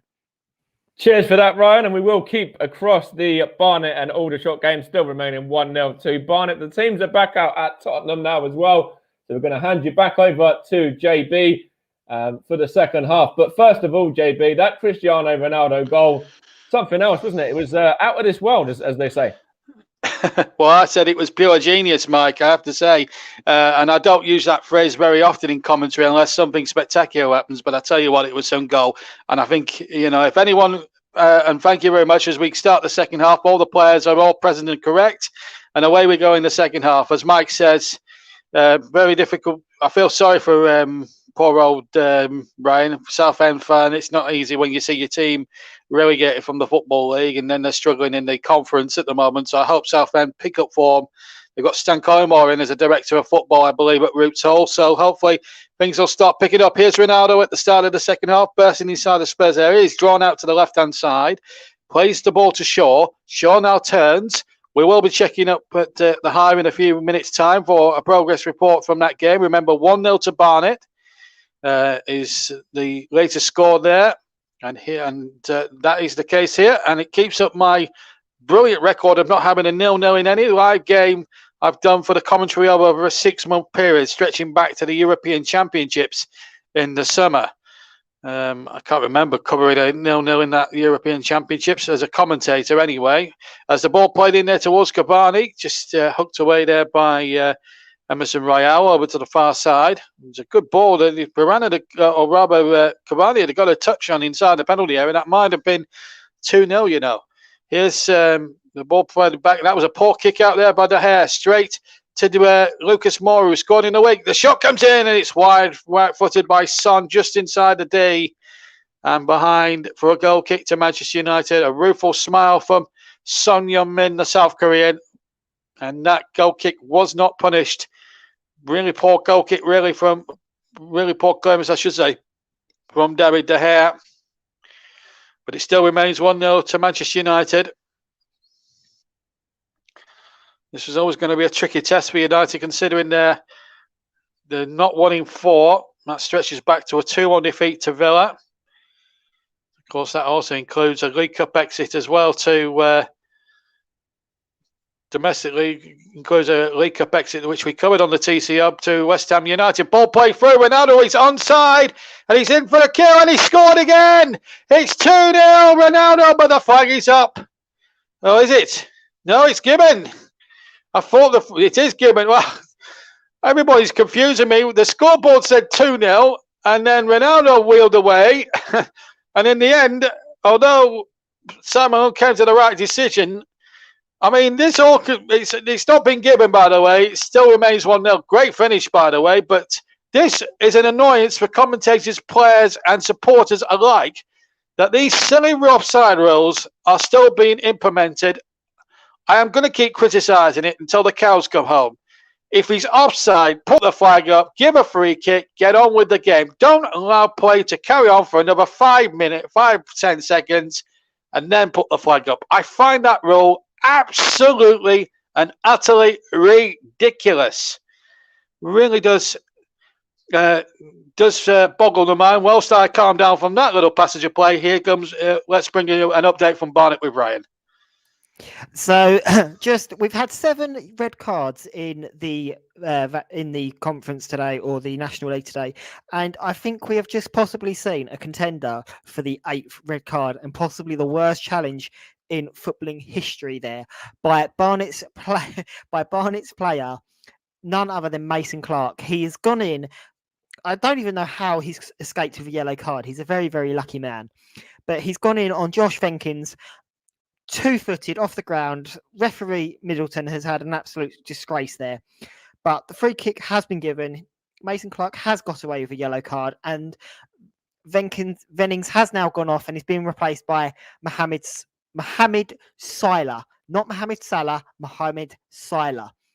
And the free kick has been taken by Aldershot here. It's gone into the box, and the header has beaten the goalkeeper. So Aldershot have equalised, but it was none other than Mohamed Salah that has managed to get his team back on level terms here at the Hive and make it Barnet 1, Aldershot 1. This game has definitely gone up in the levels here. So we could be in for an interesting last 25 minutes. Absolutely. It looks as if it has caught fire, the controversy and an equaliser. So 1-1 then down at the Hive. And we'll be keeping regular updates with our friend Ryan Francis down there. Meanwhile, Manchester United have won a free kick. Well, it's all happening at the Hive. It's starting to happen here at the Tottenham Hotspur Stadium in our live commentary game. 5:30 kickoff. We kicked off, and it's now 6:45 it's coming up towards 7:20 this evening on a Saturday night, a very cold Saturday night. Remember, it's the last day of British summertime before the clocks go back, and then it will be definitely get a winter feel as from tomorrow onwards. So make sure you've got your central heating and your cup of teas warm and everything else. I forgot to ask, what did Ryan have for his halftime cuppa? I have got a nice cup of tea on the go here at the moment, whilst I'm commentating. Keep the old vocal cords lubricated, I should say, as Manchester United have possession. 50 minutes gone, 5 gone in the second half. If you've just joined us, where have you been?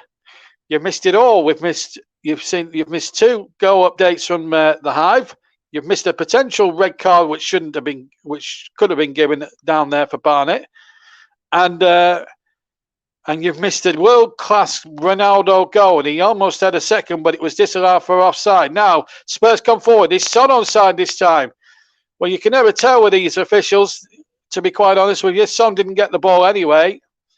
Lo Celso's pass probably didn't have much of an effect on it, but I tell you what, we've had an interesting second half, and he was onside actually.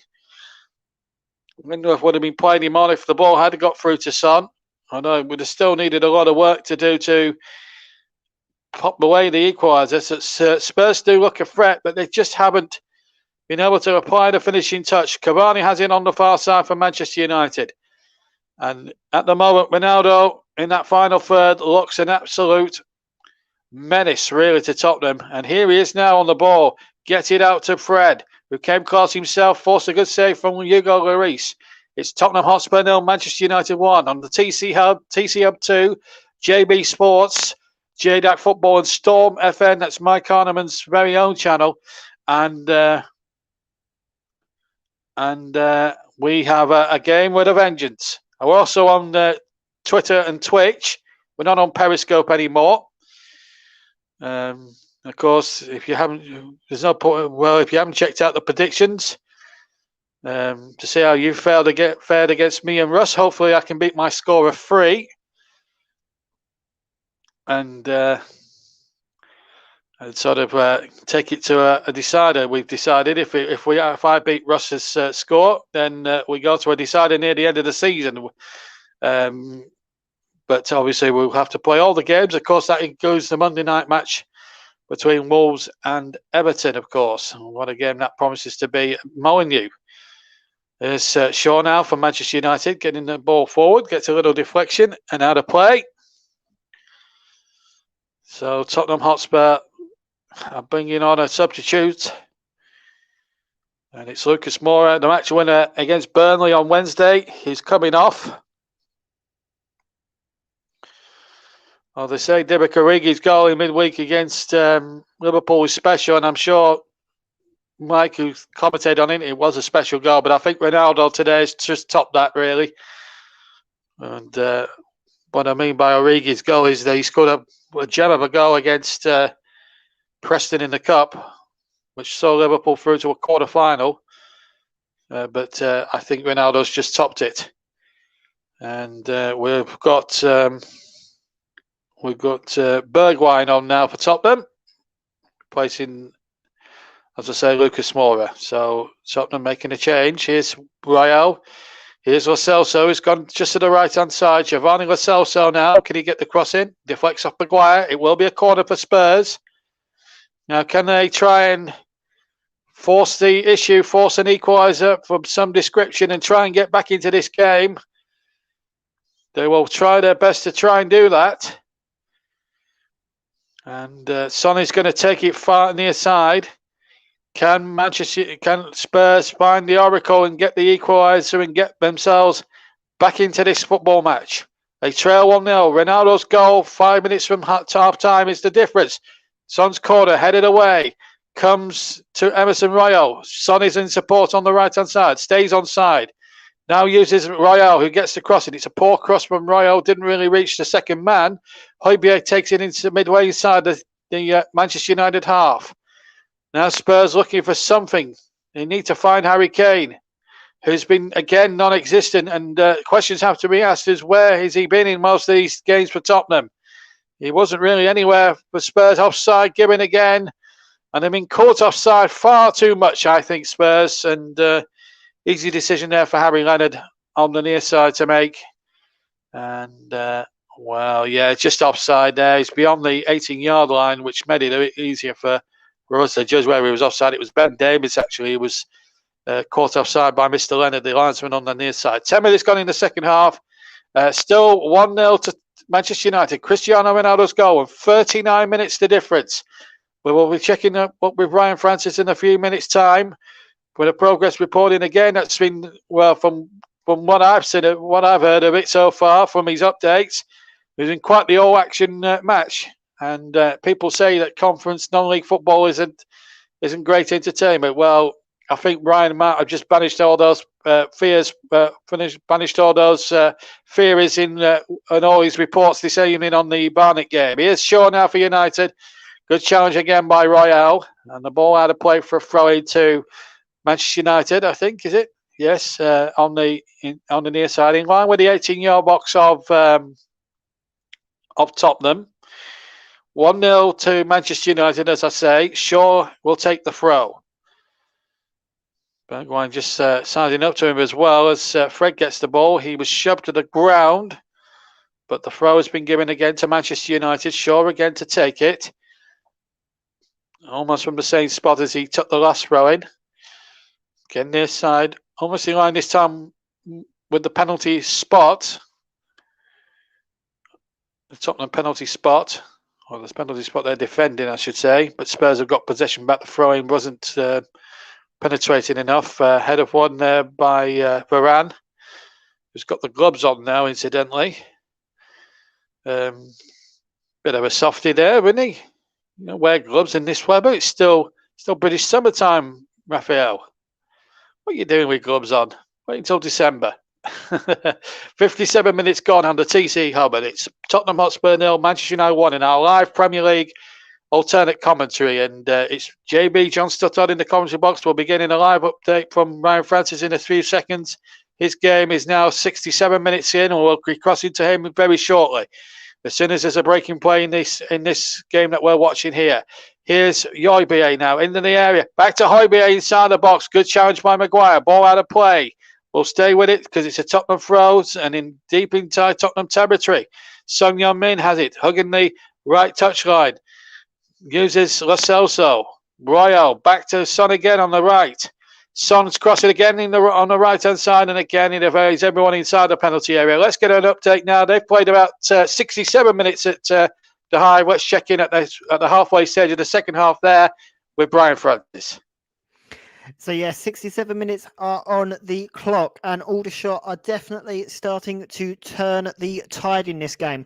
Barnet are struggling to get out of their own box, and since the substitution was made where Mohamed Salah was brought onto the pitch, he has definitely changed this game for Aldershot and is actually the architect for most of their chances.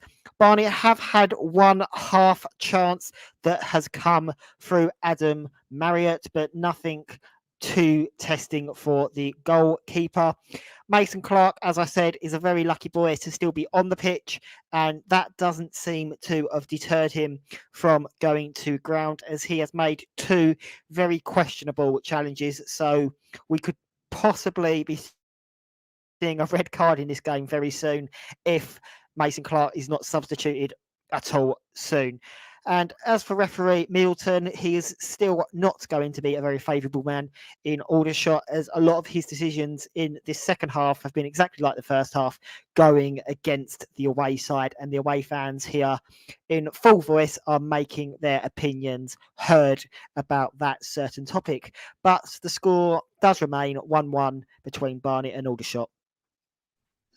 Looks like the referee is not very popular with the residents of Aldershot by the sounds of it there, Ryan. And welcome back to Tottenham Hotspur Stadium. Nothing significant happened while we were with Ryan at the Hive. But here on the TCO and all the participating channels in association with Melon Streaming app, it's Tottenham Hotspur 0, Manchester United 1. If you just joined us, where have you been? You have missed a thrilling commentary, and you've missed some thrilling updates from the Panorama Conference. And as Barnet and Aldershot, let's say, are slugging it out at the moment in a terrific game down there, one apiece. But as Ryan said, the referee's not winning too many friends with the away team in that game. Anyway, here's Emerson Royal now in the big Premier League game of the day. As he runs towards the byline, gets the cross in. Spurs looking for this equalising goal. We'll be crossing to Ryan in another few minutes' time. If there's a goal there at the Hive, we will cross straight over. So don't worry, you won't miss any significant action in either game on the TC home. Throw to Tottenham, Son to take. Well, he's going to give it to Emerson Royal. Is he going to go long here? Manchester United anticipating the long one, was they? No, he's gone short. Royal, far side, tries to backheel it back to Song, I should say. And then the ball comes back to Eric Dyer inside the centre circle, still inside Manchester United's half. He finds Romero, who finds Lo Celso, who finds Son Heung-min. Emerson Royal is on the overlap on the right-hand side. Too deep across, I'm afraid, from Royal. It's a poor cross by him. Bergwijn isn't Usain Bolt. He can't keep that in on the far side, and that's going to be a Manchester United throw-in. Spurs have tried to work miracles in this second half, but nothing that Nuno's doing at the moment is coming off at the moment. And if you're a Tottenham fan, you must be fuming. 8 attempts each, but significantly United have had the 2 on target. One of them has been put away with great authority by Ronaldo. A terrific volley 5 minutes from half-time. He's proven the difference. He had another goal chalked off earlier on in the second half for an offside, which came to the right conclusion. I'm not trying to have a go at Simon Long, the official on that far side, but I've got to be perfectly frank with you. If he's offside, put the flag up. I hate that stupid ruling. I think David Ellery needs to have a look at that ruling and change it to the way it was. Keep the rule nice and simple. Here's Son Heung-min inside the area. Kane now trying to get involved. He's now taking a much deeper role. He's been nowhere in this game, Harry Kane. I have to be honest.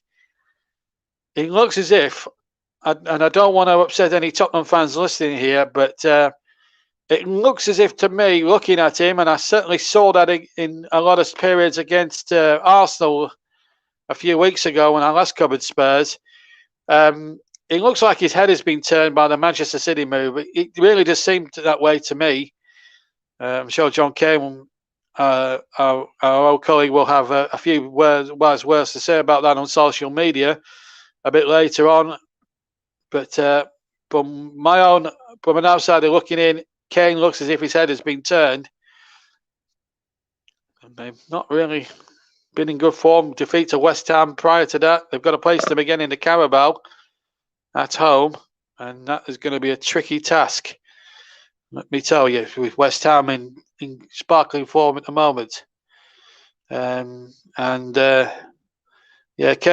is Mike. Sorry, we'll just come back to that because here's Cavani, and he will score this time.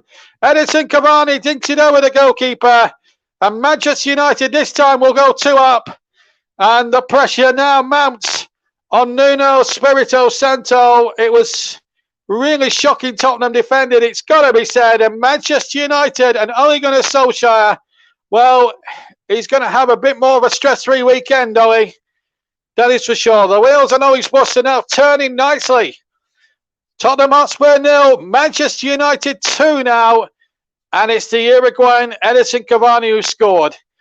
Just as we were talking about Harry Kane, it was a mistake really by Eric Dyer, which got Ronaldo in and got Fernandes in. Then Ronaldo finished it off, and then he played a lovely through ball to Cavani, and he looks it over Hugo Lloris, and nothing that the Tottenham Hotspur goalkeeper captain could do about that.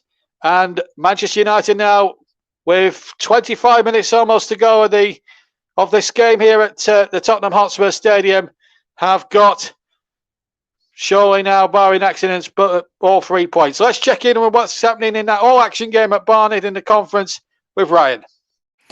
So we currently have a stoppage in play here as Aldershot had a brilliant free kick just on the edge of the area that was drilled in, but Aston Oxborough has managed to catch the ball, tried to play a quick kick from the resulting save, but that kick was blocked by the Aldershot striker in Mohamed Ndonji, and unfortunately Ndonji has gone down with an injury there from being kicked in the back there by Oxborough.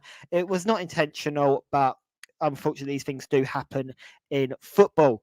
But Aldershot, again, still in control of this game. Barnet are starting to struggle, and the home fans are just starting to make their voices heard that they do not approve of this turn in the tide, and they want their team to just play that little bit more attacking in these closing 15 minutes, because Aldershot are getting closer and closer as the minutes tick closer to full time. And at the moment, if either team is going to nick this game, I can see the away team coming away with all 3 points, as the home team in Barnet just don't seem to be able to cope with the energy levels that Aldershot are supplying. So at the moment, the score remains 1-1, but we still have just under 15 minutes left, so anything could happen. Indeed, anything could happen. We just saw a Tottenham free kick while you were away, which came to nothing, but, we saw Ole Gunnar Solskjaer a week ago, 6 days ago against Liverpool, looking a forlorn figure, but he doesn't look forlorn now down on that touchline.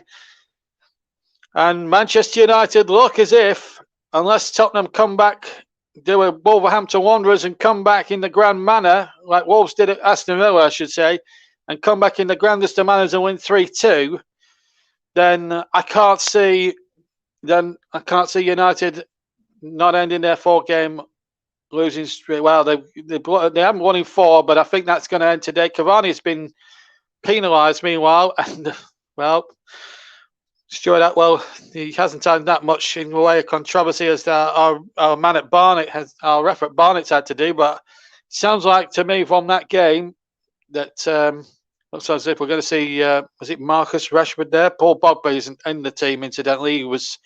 He's serving a suspension today for his sending off, by the way. But it's going to see Marcus Rashford on in a second. But at Barnet, it seems like the referee's not winning many faint friends at the moment. Tottenham Hotspur 0, Manchester United 2 at the moment here on the TC Hub. We're also on J-DAC Football, JB Sports. Storm FM, and of course TCO2. And hope Russ is having a lovely time at the wedding, at his family wedding, of course. Russ Burning having a rare day off from commentary hub duty, and I think he deserves a little break, to Sarvi. And I hope he's enjoying himself and getting enjoying a few drinks as well into the bargain as well. You've got to at a wedding, haven't you? Anyway, Tottenham on the attack now, and also I should also tell you of a substitution I forgot to tell you. And Ndombele has replaced Oliver Skip. So Tottenham have made 2 substitutions now. Ronaldo trying to play the ball through towards Bruno Fernandes, but good challenge there by Romero. Got back there and finds Hugo Lloris. Tottenham Hotspur 0, Manchester United 2 at the moment at the Tottenham Hotspurs Stadium. Spurs season looks as if it's going to be another bad day at the office for Nuno Espirito Santo, who has had a lot to do. Hopefully we'll have women's football for you tomorrow as well.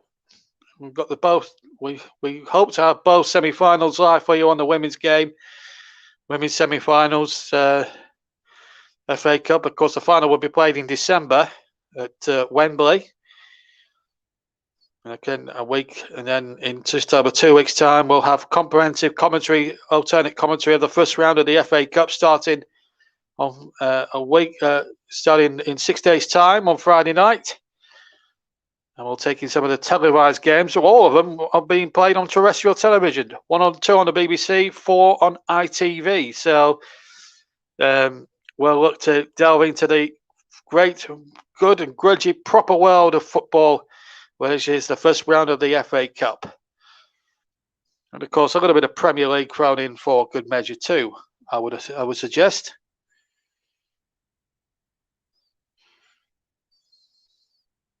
And we hope to have Brighton and Arsenal for you, but we'll have some more commentaries coming up. And of course, we'll have a busy next couple of months. Winter's always a busy time for football coverage, and the TCO will be no different. Plenty of Premier League and FA Cup action early round action to keep you entertained, and Champions League 2, European action as well, Carabao Cup quarterfinals, plenty of football from us to keep you entertained till Christmas. And of course, we'll have that busy Christmas and New Year period, and then the first weekend of January is always a great one, isn't it? The 3rd round of the FA Cup. Meanwhile, in the Premier League, Cristiano Ronaldo's game ends at 70 minutes. But he's left a great mark on the game here with a magnificent volley as the ball from Fernandes evaded Ben Davies, and he just took one touch to volley it, and he hit it on the volley, and it sent the Manchester United fans into raptures. It was a great goal. Ronaldo takes his coat, goes to the bench, gets a good handshake from all his colleagues sat on the bench, and Marcus Rashford now comes on. He was one of the casualties being axed from the starting lineup after that disaster at home to Liverpool last week. No disasters tonight for them at the moment. We're now into the last 10 minutes of Barnet. Still 1 apiece there, and it's last 20 minutes at Tottenham, where we'll cross over to Ryan Francis in just a second with another progress report. But here's Spurs on the attack. Let's just stick with this first. Can Spurs now try something a little bit different? It's nothing different than now. There's going to be a yellow card being brandished here to one of the Spurs players. The Manchester United player is down. We're going to see Dele Alli, the rude hullet, who's taking the rude hullet look. What can he produce? Whilst that substitution is being made, Lo Celso is being withdrawn. But Dele Alli, let's just cross quickly over to Ryan for a progress report with 10 minutes to go at Barnet. And in the last 10 minutes, we could be in for a very interesting couple of minutes, as both of these teams are starting to just settle for the draw. Barnet haven't really had any attacking mentality in this second half at all. And Aldershot are just not quite having the attacking venom that they've had in the second half so far. So I think we could be looking at a 1-1 in this game here, as both teams just seem to be passing the ball around the midfield quite sloppily, giving away possession to each other. There's not really been any goal mouth action since you last came to me, and the fans are starting to actually exit the stadium already. So maybe they're going to make that 7-mile trip up to the Tottenham Hotspur Stadium to meet the fans, who I would imagine will be quite unhappy as Man United are winning that game. So, yeah, at the moment, I just don't see anything changing in this game. So 1-1 is the score, and that's probably going to remain. Well, we'll check in on you at full time, Ryan. Thank you for that. I doubt very much they'll get in here now. And of course, yeah, as you quite rightly say, Spurs fans will be wanting Nuno Santos' blood at the moment, considering that results haven't gone the way they wanted, of course. As the cross comes in from the far side and it deflects, but Spurs are going to try. They brought on Dele Alli. There's a Manchester United substitute being prepared on the far side. So the game isn't up yet for Spurs. There's still about 17 minutes plus injury time to go. You never know in this game. And as a certain Jimmy Greaves once said, Spurs legend in his own right, it's a funny old game. Here's Son with the corner. Anything can happen in the game of football. Not a very good corner, in fact. Didn't reach the first man, and Spurs trying to get possession. Bergwijn battling there, but he's lost it this time. And here come Manchester United on the break. Rashford's just got to be wary there. Had to just curtail his run, just in fear of being caught offside. It's a lovely ball to Cavani. He's inside the area, but he just lets it run in front of him. Had support with Shaw nearby on the left. Nice little breakout that from United. They just played the wrong balls there, just a little bit deeper. And that's a poor ball now. And Harry Kane has got a possession now down the right-hand side. He's only got Son in the middle. And he's tried to chip it in there, but really wasn't a very good ball indeed from Harry Kane. And that's been the story of his game. He hasn't really got involved enough. And there has got to be some serious questions asked about his commitment to the Tottenham cause. He stayed at the club, even though the speculation to Manchester City just simply didn't go away. I mean, he played really well in the latter stages of the European Championships. Now really, Kane should have. Well, I mean, when you pick out McTominay and you've got another Tottenham player coming over in support, that's not very good crossing and not very good play from Harry Kane. We're going to see Nemanja Matic come on in a second or two. Bruno Fernandes is coming off. Well, Solskjaer's got big game coming up. Of course, there's big games coming up in Europe, of course, next week. And Bruno Fernandes certainly will want to be part of all that. So Nemanja Matic is now on.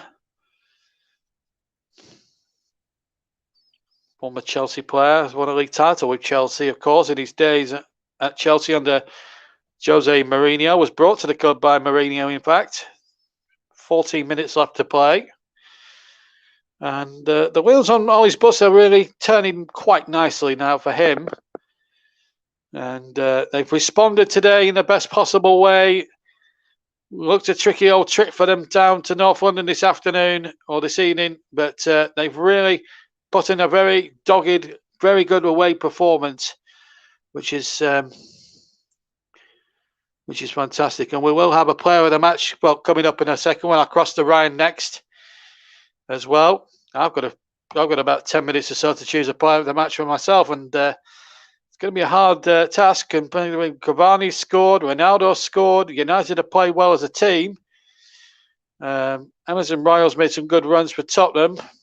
It's going to be a pretty tough decision tonight in terms of the player of the match. I'm sure I'll get asked the question as to why I'll pick a certain player, as is always the case. But I'll pick it on my own merits and that sort of thing.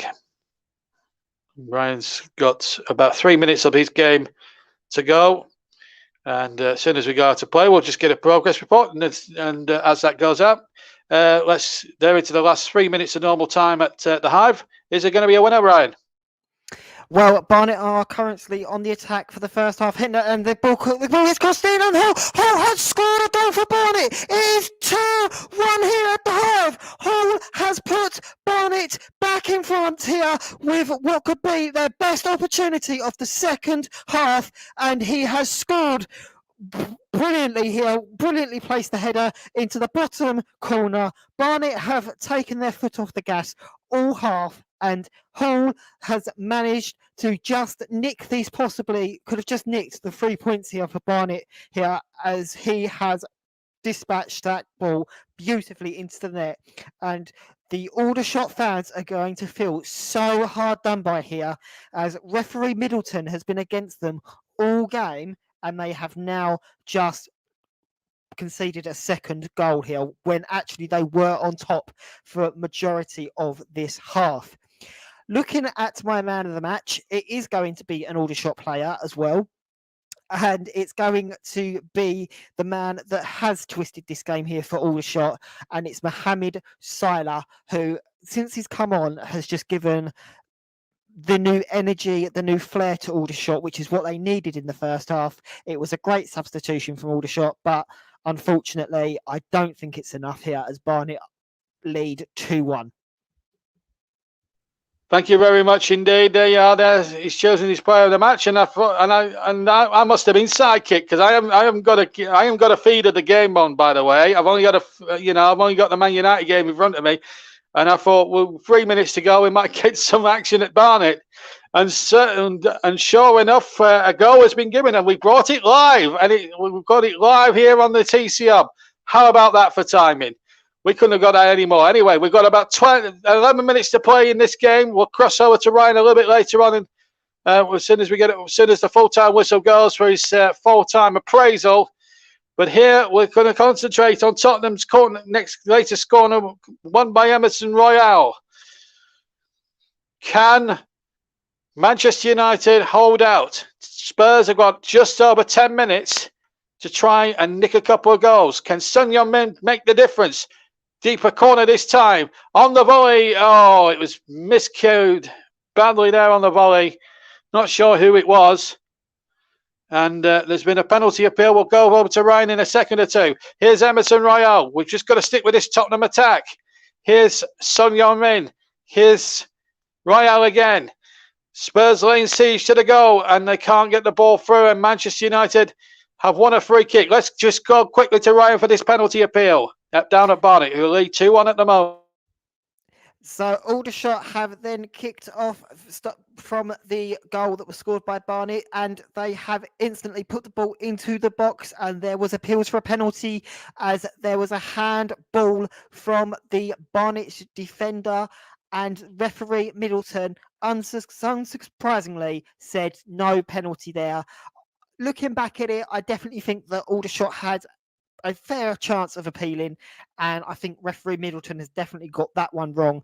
But the Aldershot fans don't seem too surprised that the referee has gone against them in this game, as he has throughout this whole game. We're now into the final couple of minutes of this game. We are into stoppage time, which there will be 2 minutes of stoppage time in this game, as Barnet lead 2-1. How many times have we heard referee Middleton's name mentioned tonight? He's not going to be a very popular man in Aldershot by the sounds of it. But here we're going to see Jesse Lingard on in a minute. He's going to replace Edison Cavani, who made it 2-0 earlier on in the second half. We've had 81 and a half minutes here at the Tottenham Hotspur Stadium. And Cavani and Ronaldo, who have now both been substituted, been saved for bigger future battles. Of course, they've got the Manchester Derby a week tomorrow, of course. That's a big game. And, of course, with Manchester City losing and United getting 0.3 points, this is actually going to be a much tighter affair than a lot of people would have expected about a week ago as well. And there's been a penalty allowed as well. We'll cross over to Ryan in just a second. United on the attack. Here's Fred. Can't thread the ball through. Tottenham clear. We will go over to Ryan in a second. It's all happening at Barnet, but at the moment the game is in progress here with 82 gone here on the TC Hub. Can Spurs actually get one back? Ball in there towards Kane, takes it down on the chest. Kane shoots, deflected, and well, It's not going Harry Kane's way. We'll just see this corner out, then we'll cross to Ryan. It's all happening here across our 2 matches here this evening. Updates of Barnet 2, Aldershot 1, and live commentary, alternate commentary of Tottenham 0, Manchester United 2. Kane took it down on the chest, hit the shot, rebounded offshore, then it hit the defender. His son was at the corner, again a much deeper one, and again it missed everybody. Comes out Ndombele on the far side. Now back once again. Can Spurs find something here down the far side? Remember, we've got FA Cup action next weekend. And one game I can tell you that will be live will be the Banbury game as well. And Ryan will be over that one at around about the same time as we started here. The ball's back in the round half. Let's just go and check on Ryan with Ryan again in a second or two about this penalty appeal. In fact, we can go there right now. And Barnet have had their own penalty appeal of their own, and referee Middleton had awarded the penalty kick. So referee Middleton definitely said that he agreed with the appeals from the Barnet players that the player in Adam Marriott was taken down by Lewis Kinsella. But unfortunately for Barnet fans, the decision was overturned by advice from the assistant referee, and instead Marriott was booked for simulation in that phase of play. So Aldershot did not concede the penalty. The decision was overturned and Aldershot remain 2-1 down. But I'm not surprised that referee Middleton did side with the Barnet team, and neither are the Aldershot fans by the sounds of it, as they are saying some very choice words here for the referee. Well, he can't move out for doing wrong, referee Middleton, by the sounds of it. How many times have we heard that name over the last few minutes? But anyway, we'll get a full-time report as soon as we can from Ryan. I forgot your name there for a second. Anyway, Manchester United have it with Matic, heads it out once again. Also, we've got next week, of course, on the TCO, we've got St Albans against Forest Green for you. That's going to be live next week, of course, on the TCO. That will be next Sunday with a 5:15 kickoff. So join Mike for that one. He will be commentating on that one for you. And that will be on Sunday.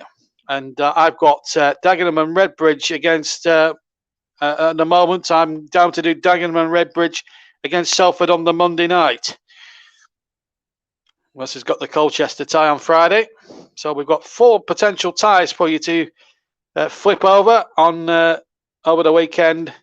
The flavour and the verb of the FA Cup with 4 different commentators. Russ on Friday, Ryan on Saturday, Mike on Sunday, and myself potentially on the Monday, finishing off the coverage. And of course, we'll have the second round draw live as well for you soon after that Dagenham and Redbridge game. Here's a chance now for Rashford. He's through and goal. Rashford shoots. He scores into the right-hand corner. That's game, set and match for Manchester United with 4 minutes of the game left. 4 minutes to go. And Marcus Rashford, who's come on as a substitute, replacing one of the other goal scorers, Ronaldo, has made it safe for Manchester United without any question at all about it. It's been a magnificent response from what was a trying weekend last week for Manchester United fans. But they've got themselves a third goal. The flag stayed down. He was onside as the ball was threaded through. No doubt at all. He goes through 1-on-1, right foot, bang into the left-hand corner. Right-hand corner, I should say. And the game is won. And the pressure now eases on Ole Gunnar Solskjaer. But it now increases even more so on Nuno Espirito Santo's side, who really have looked an absolute shambles. It's Tottenham Hotspur 0, Manchester United 3. And let's get a full-time report from Barnet with Ryan. And Barnet have come away from this game as 2-1 victors against Aldershot, who are very unlucky to not come away with at least a point in this game, as they definitely had periods of the second half where they were on top. But Hall came along with the goal that crucially decided where the 3 points were going, and that means that Barnet have now jumped from 19th up to 14th in the table, which has definitely helped their season turn around. And Aldershot remain in the relegation zone along with Southend United, unfortunately, and Dover Athletic, who are still on minus points due to their financial problems. But looking ahead to their next couple of games, Aldershot have got winnable games. So if they play the same way they played today, they could definitely be in with a chance of some points. And Barnet have got some very difficult games coming up, so it will show their quality. But for tonight, Barnet come away as the victors, and at least one team in North London is going to be happy tonight. Back to you, JB. Indeed, and we'll hear from Ryan at full time with Mike Arneman and myself. We'll be having a little bit of a chit chat after the final whistles have gone here at Tottenham. So stay with us after full time, because myself, Mike, and Ryan will be having a bit of a chat about the two games, and of course about the football in general as a whole. So stay with us for that after the final whistle. And I can see lots of Spurs fans while we're at Barnet with Ryan. A lot of Spurs fans have seen enough, and I'm surprised they stayed that long, to be honest with you. The defending really from Tottenham has been shambolic. The attacking has been too obvious. It's been too obvious for the Manchester United defence to read. It's been very difficult, and I've got a player of the match to choose, and I've left it quite late because we've had all those updates from Barnet involving referee Middleton. We'll tell you that, and we'll tell you the player of the match in a second or two from this corner. Son takes into the penalty area, headed away by Maguire. And it won't surprise you to know, as regards man of the match, his son for Tottenham. Let's just stick with this attack for a second or two. Here's a chance inside the area for Spurs, looking for one back. Royale now takes possession. As soon as this attack, I promise you guys, I will pick a player of the match. I know I've waited a long time to bring you it, but I've had a good think about it. Spurs still have possession, so I'm going to stick with this as the ball played into the penalty area. United again, just hook it out. It's all hands on deck now. United can bring it away, and Cristiano Ronaldo will be the player of the match. And purely and simply, his volley was just simply world class. He's been an absolute menace to Tottenham throughout. Could have had a second, but was chalked out in the end, rightly for offside, but he really tormented United's defence and still looks a world-class, massive class act at the age of 30, ripe old age of 36. And he give him and Bruno Fernandes, I've got to give a special mention to, gave Tottenham's defence the run around. So Cristiano Ronaldo gets the player of the match, sponsored, of course, by Commentary Services, and I think probably a worthy winner. So Cristiano, that is, gets our player of the match. Right, we're into 3 minutes of time added on, for which we've had 30 seconds off here. We stick with you now till the end of this game. And, of course, then Ryan and myself will stay with Mike Arneman, who's in the nice warm studio down in London, across the way in London, or just outside it, at TC Hub Towers. And we will be chatting away about the day's football, and of course our two featured games, which saw Barnet nick a late winner. Aldershot will feel that the referee, Mr. Middleton, didn't give them much justice really in the world today, although they did have chances of their own accord anyway to win that match by the sounds of it, from what Ryan was telling us. And of course Tottenham really have been feeble against the United side, who have looked much better and much more ruthless, and have responded from a 5-0 drubbing, and one of the worst performances that this team have put under Ole Gunnar Solskjaer. They've responded this week, you've got to say, in the best possible way, and warm up for what's going to be a very intriguing Manchester derby next Sunday. That is for certain, and what a game that promises to be now at Old Trafford. It's going to be much closer than what we would have anticipated about a week or so ago, maybe earlier today. Yellow card has been picked up as Tottenham now lose their discipline now towards the end. Romero has fouled Rashford. We've got a minute of normal time to for a stoppage time rather to go here on a Saturday night. Saturday night's alternate commentary here on the TC Hub, J-DAC Football, JB Sports, Storm FM. TCHub2. We're also on Twitter and Twitch. Don't forget our Twitter handle at Commentary Live 1, and we're on Facebook at www.facebook.com/The Commentary Hub. And we're also sponsored for the season by the Melon Streaming app, www.melonstreamingapp.com. 30 seconds then of the stoppage time to go. Manchester United back to their imperious best. There was a lot of questions, a lot of eyebrows raised, certainly by me when I looked at the teams about 30 minutes from kickoff. Three at the back, away from home, looked a bit dicey, but I have to say Varane in the side, I think makes Maguire and Lindelof look a lot more of a better defence, and a cheap corner conceded, but the referee has gone in any case, and what a result for Ole Gunnar Solskjaer. Well, he was a man under fire. He was a dead man walking, some may say. He was given the dreaded vote of confidence and 3 games to save his season, if reports are to be believed. Well, he's won one of those 3 games. He needs to win, and he's made a good start. The pressure will still be intensified, but not as much as it was during this week, that is for sure. As for Tottenham, problems really mounting up for Nuno Espirito Santo. His side really in the second half just didn't perform. They didn't look like scoring, and Harry Kane was a man that has just literally gone missing. Goals from Ronaldo on 40 just before half time. Then not long after the second half, Cavani made it 2. Ronaldo before that had already had a goal choked out for offside. And then Rashford, 4 minutes from the end of normal time, making it absolute. Manchester United now go up to 5th on goal difference above Arsenal. Tottenham now drop to 8th, with Brighton taking 7th place from them. So that's the top 8. Chelsea now 3 points top from Liverpool. It's now beginning to look a very interesting Premier League table at this point in time. As we cross back to the studio, and Mike Harneman with a final score here at the Tottenham Hotspur Stadium on a great night for Ole Gunnar Solskjaer, in a man before the match under pressure, but the pressure will have eased somewhat as he salutes the Manchester United fans. It's finished here at the Tottenham Hotspur Stadium. Tottenham Hotspur 0, Manchester United 3.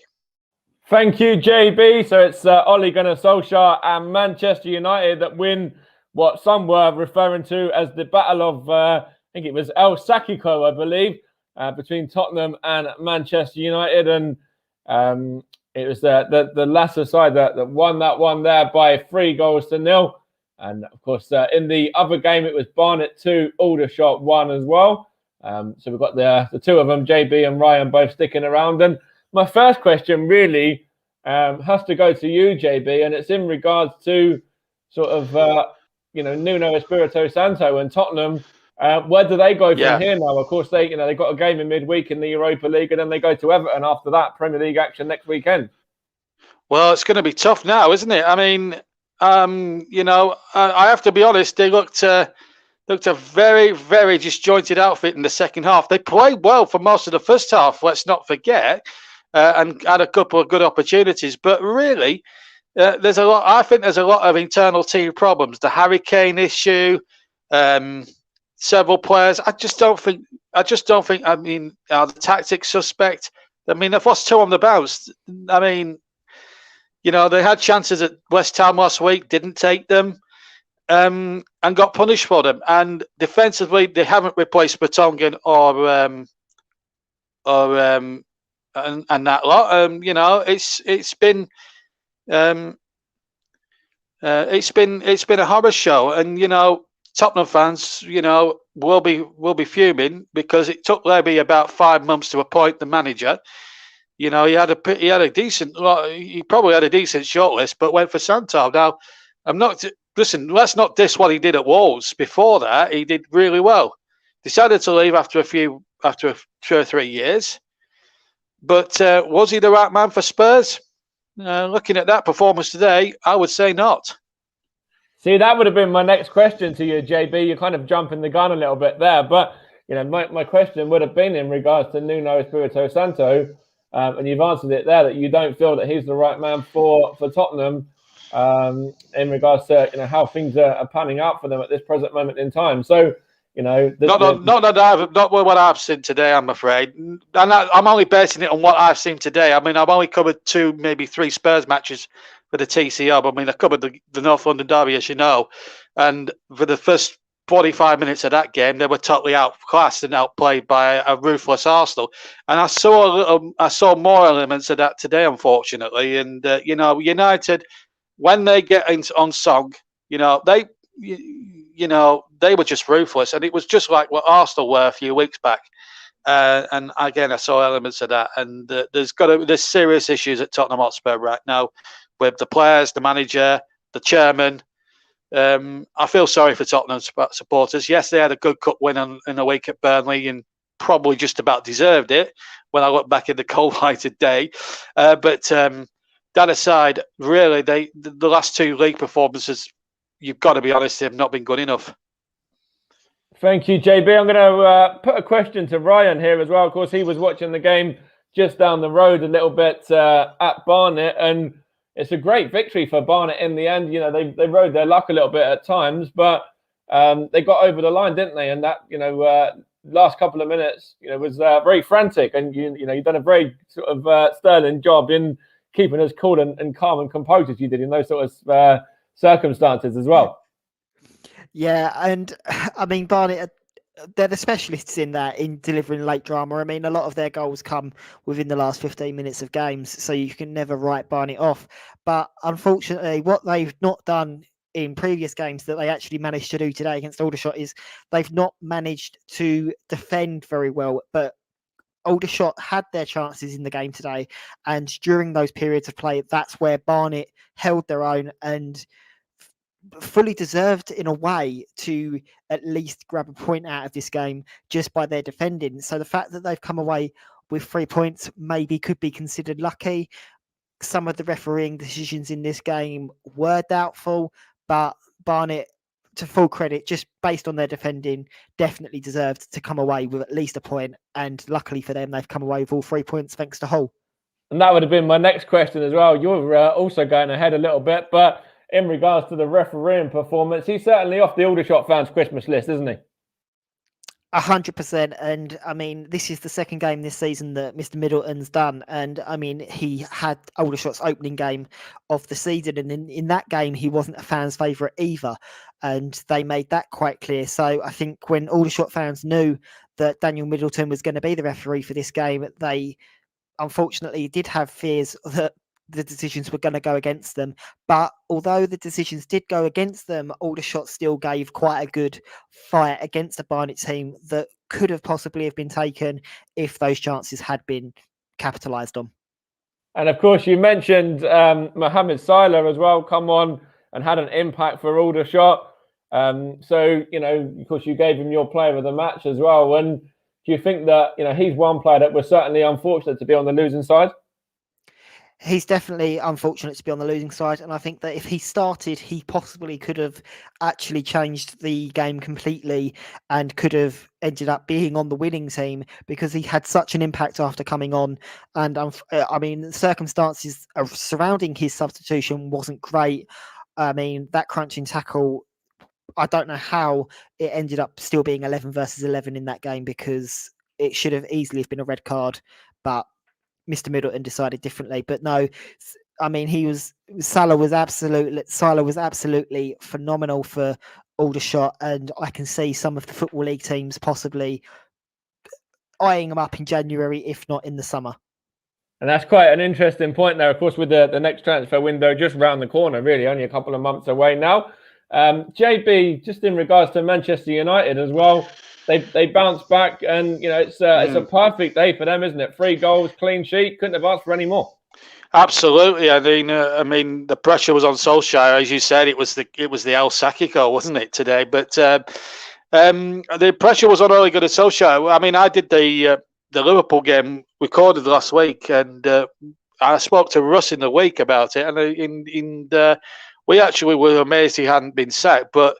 What he did do today, he went through at the back and he put Rafael Varane in. And I think that made a bit of a difference, really. And I think it made Lindelof and Maguire, who absolutely had feeble games last week, play a lot better. And I think Maguire said something on Football Focus at lunchtime that he felt so upset about the result. And I think there was an intent there for Manchester United. Went for the word goal. You could see that. And I have to say, Ronaldo looked like the Ronaldo of old. I said at the top of the game before the kickoff that, I said Ronaldo, since he's come, might have been a bit of a hindrance. He wasn't an hindrance today, that is for sure, because that's why I gave him player of the match. I only say pure genius in commentary when I've seen a world-class goal, and we saw from Ronaldo today a world-class goal. How he's controlled that Fernandes cross, only he will know, but it was an amazing goal. Great to be on the microphone to describe it. Fantastic. And I think Cavani did well as well, got his goal. Rashford came on, had put fresh pace in there, and it looked as if Manchester United had a green bill of health during the week by the looks of it. But I tell you what, now with City losing today, I tell you what, it's going to be a feisty old Manchester derby next Sunday. I'll tell you that now. And if people are going to say this is a foregone conclusion for Manchester City, I think you might have to think again, because I think this Manchester derby next week will be an absolute classic, let me tell you. Oh, 100%. I'm looking forward to that one. Of course, that's going to be a brilliant game. And of course, just a point I want to make as well, and you might agree with this, of course, Mo Salah was fantastic for Liverpool last week. Everyone was sort of raving about, is he the best in the world? Cristiano Ronaldo today, I think that was the kind of prove a point, wasn't it? It's like, well, I'm still here. Absolutely. He might be the ripe old age of 36 without being disrespectful to him, and he'll know that himself. But today he demonstrated why he's still one of the best players in the world, and has demonstrated that fact for the last sort of 15, 20 years or more, or whatever, however he's been playing the game. It feels like he's been playing the game forever. I was just coming out of my teens when he just started joining Manchester United. I'm 38 now. Sorry to give my age away, listeners, but having said all that, he proved a point.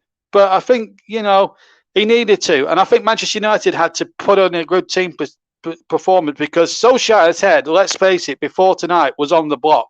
There was no two ways about it. Because when you look at the way they capitulated against Liverpool, he changed tactic, he changed it formation-wise. He played Wan-Bissaka and Shaw further forward in the midfield area. And again, those little tweaks just made the difference. Now, the next week's game against Manchester City is critical, because if he loses that, then the knives are going to be out for him yet again. So he has to get a positive result at home to Manchester City. But Manchester City will be feeling the heat now. Crystal Palace, what a result for them. That kickstarts the areas. If it hadn't kickstarted their season already, it has today. That's a great result. Liverpool dropping points as well. The big winners today, when you look over the Premier League as a whole at the top, you've got to say Chelsea. By what I've heard, they were very ruthless up at Newcastle today.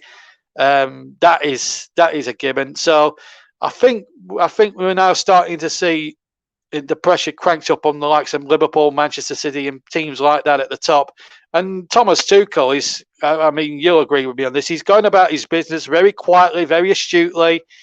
He's got his Chelsea team playing the way he wants to play it. At the moment, Chelsea can't do no wrong. And, as a Burnley fan, I only have a couple of days to enjoy this result today at home to Brentford. And we've got to go to Stamford Bridge next Saturday. And believe me, I'm fearing the worst, because the way Chelsea are playing right now, they could stick a hatful past us next week. And I'm not trying to be a defeatist. I'm being a realist here, because Chelsea at the moment, without a shadow of a doubt, when you look at the top end of the Premier League market, they are the tops at the moment, and they're going to take some stopping. There's no doubt about that. And you mentioned your side, Burnley, in there as well. Before I let you go, I do want to get your thoughts on Burnley. Of course, you watched that game between Burnley and Brentford earlier. I did. So first of all, how good were Burnley in general, and how good is Maxwell Cornet as well? Maxwell Cornet is an absolute superstar.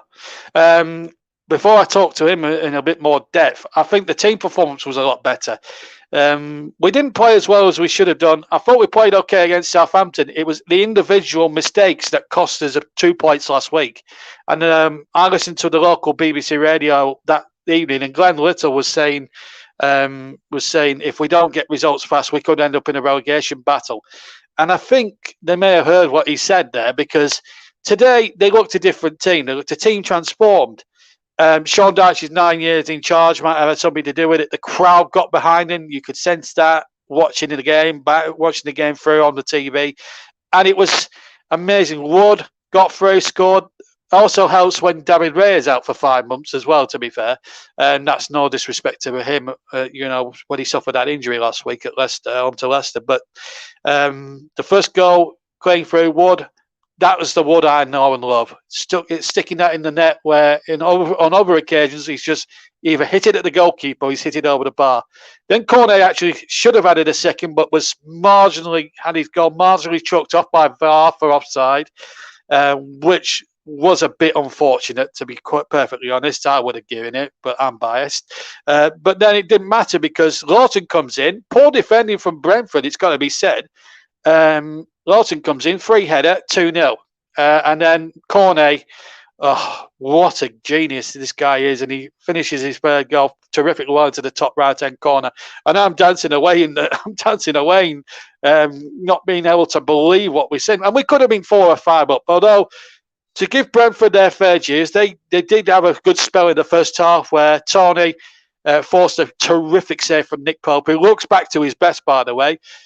Brentford had a bit more going. They made some substitutions, and one of their subs scored a good goal, great goal. Although I'm going to say, although I didn't think on the balance of play they deserved it, but it was a great goal nevertheless.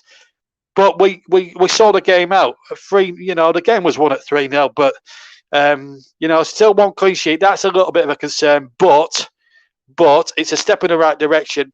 But the likelihood is that Leeds will go to Norwich and win. We'll be back in the bottom 3 again. And then we've got Chelsea next week. And, we can't afford to make too many slips up. Mind you, we play well against, when the back's to a wall, we've actually got a decent record at Chelsea. So you never know. We might get a draw or something next week. But it's wishful thinking, Mike. I've got to be realistic. When you're a Burnley fan, as you know, when you follow Stevenage, you've got to be realistic about certain things. And,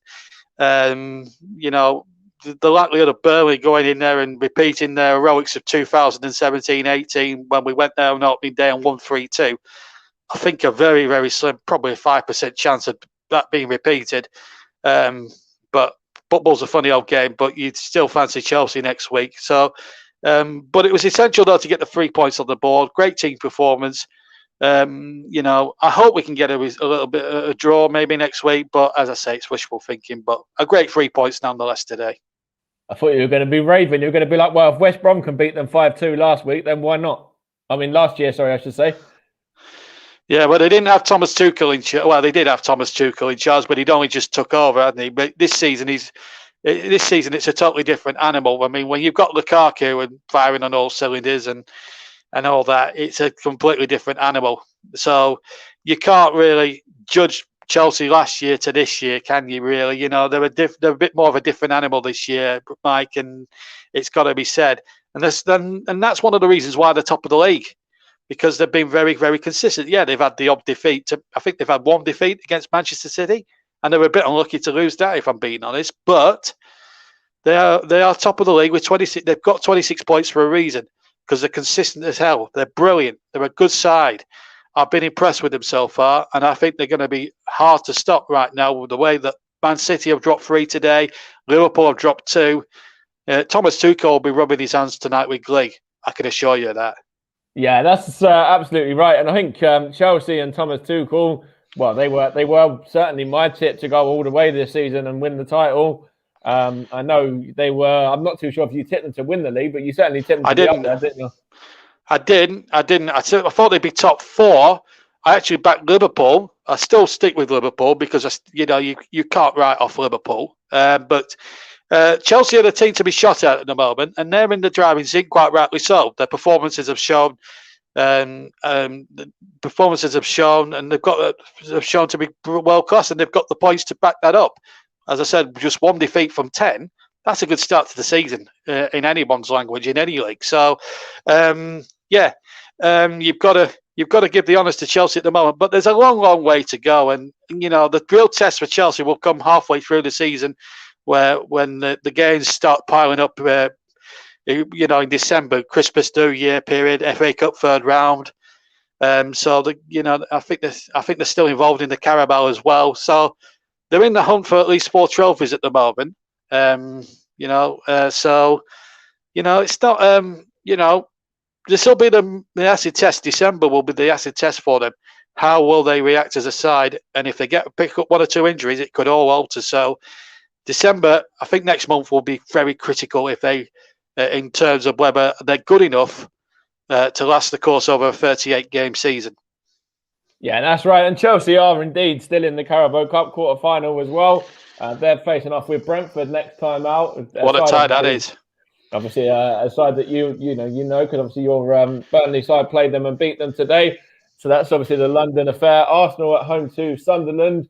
Leicester travel to Liverpool. That's a great tie as well. And then Spurs and West Ham. So there's a really, intriguing and interesting quarter-final lineup for that as well. So I don't know. I'll come to Ryan on this one. The Carabao Cup.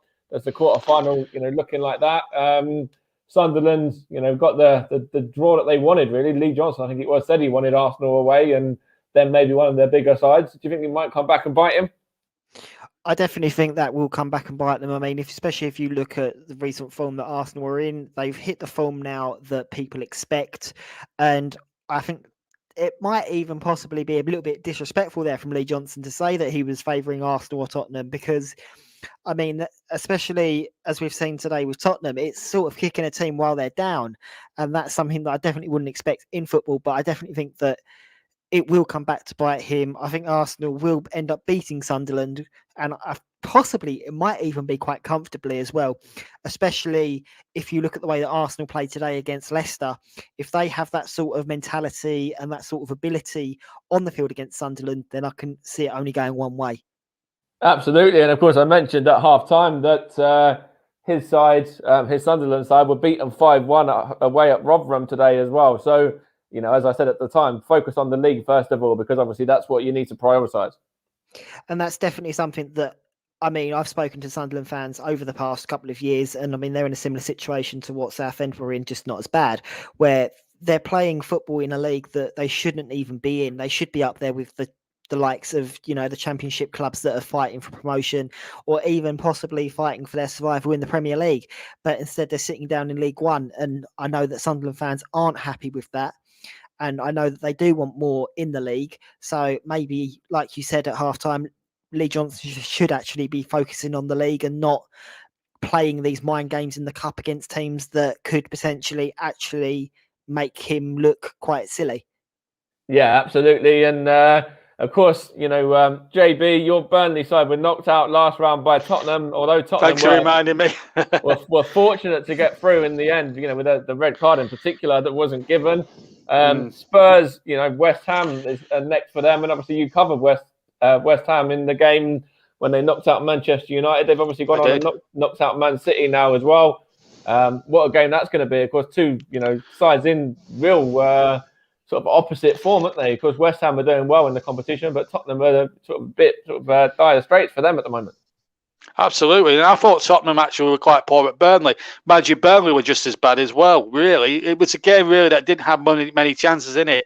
It wasn't a great game, so I think you did well to pick Preston against Liverpool, by the way.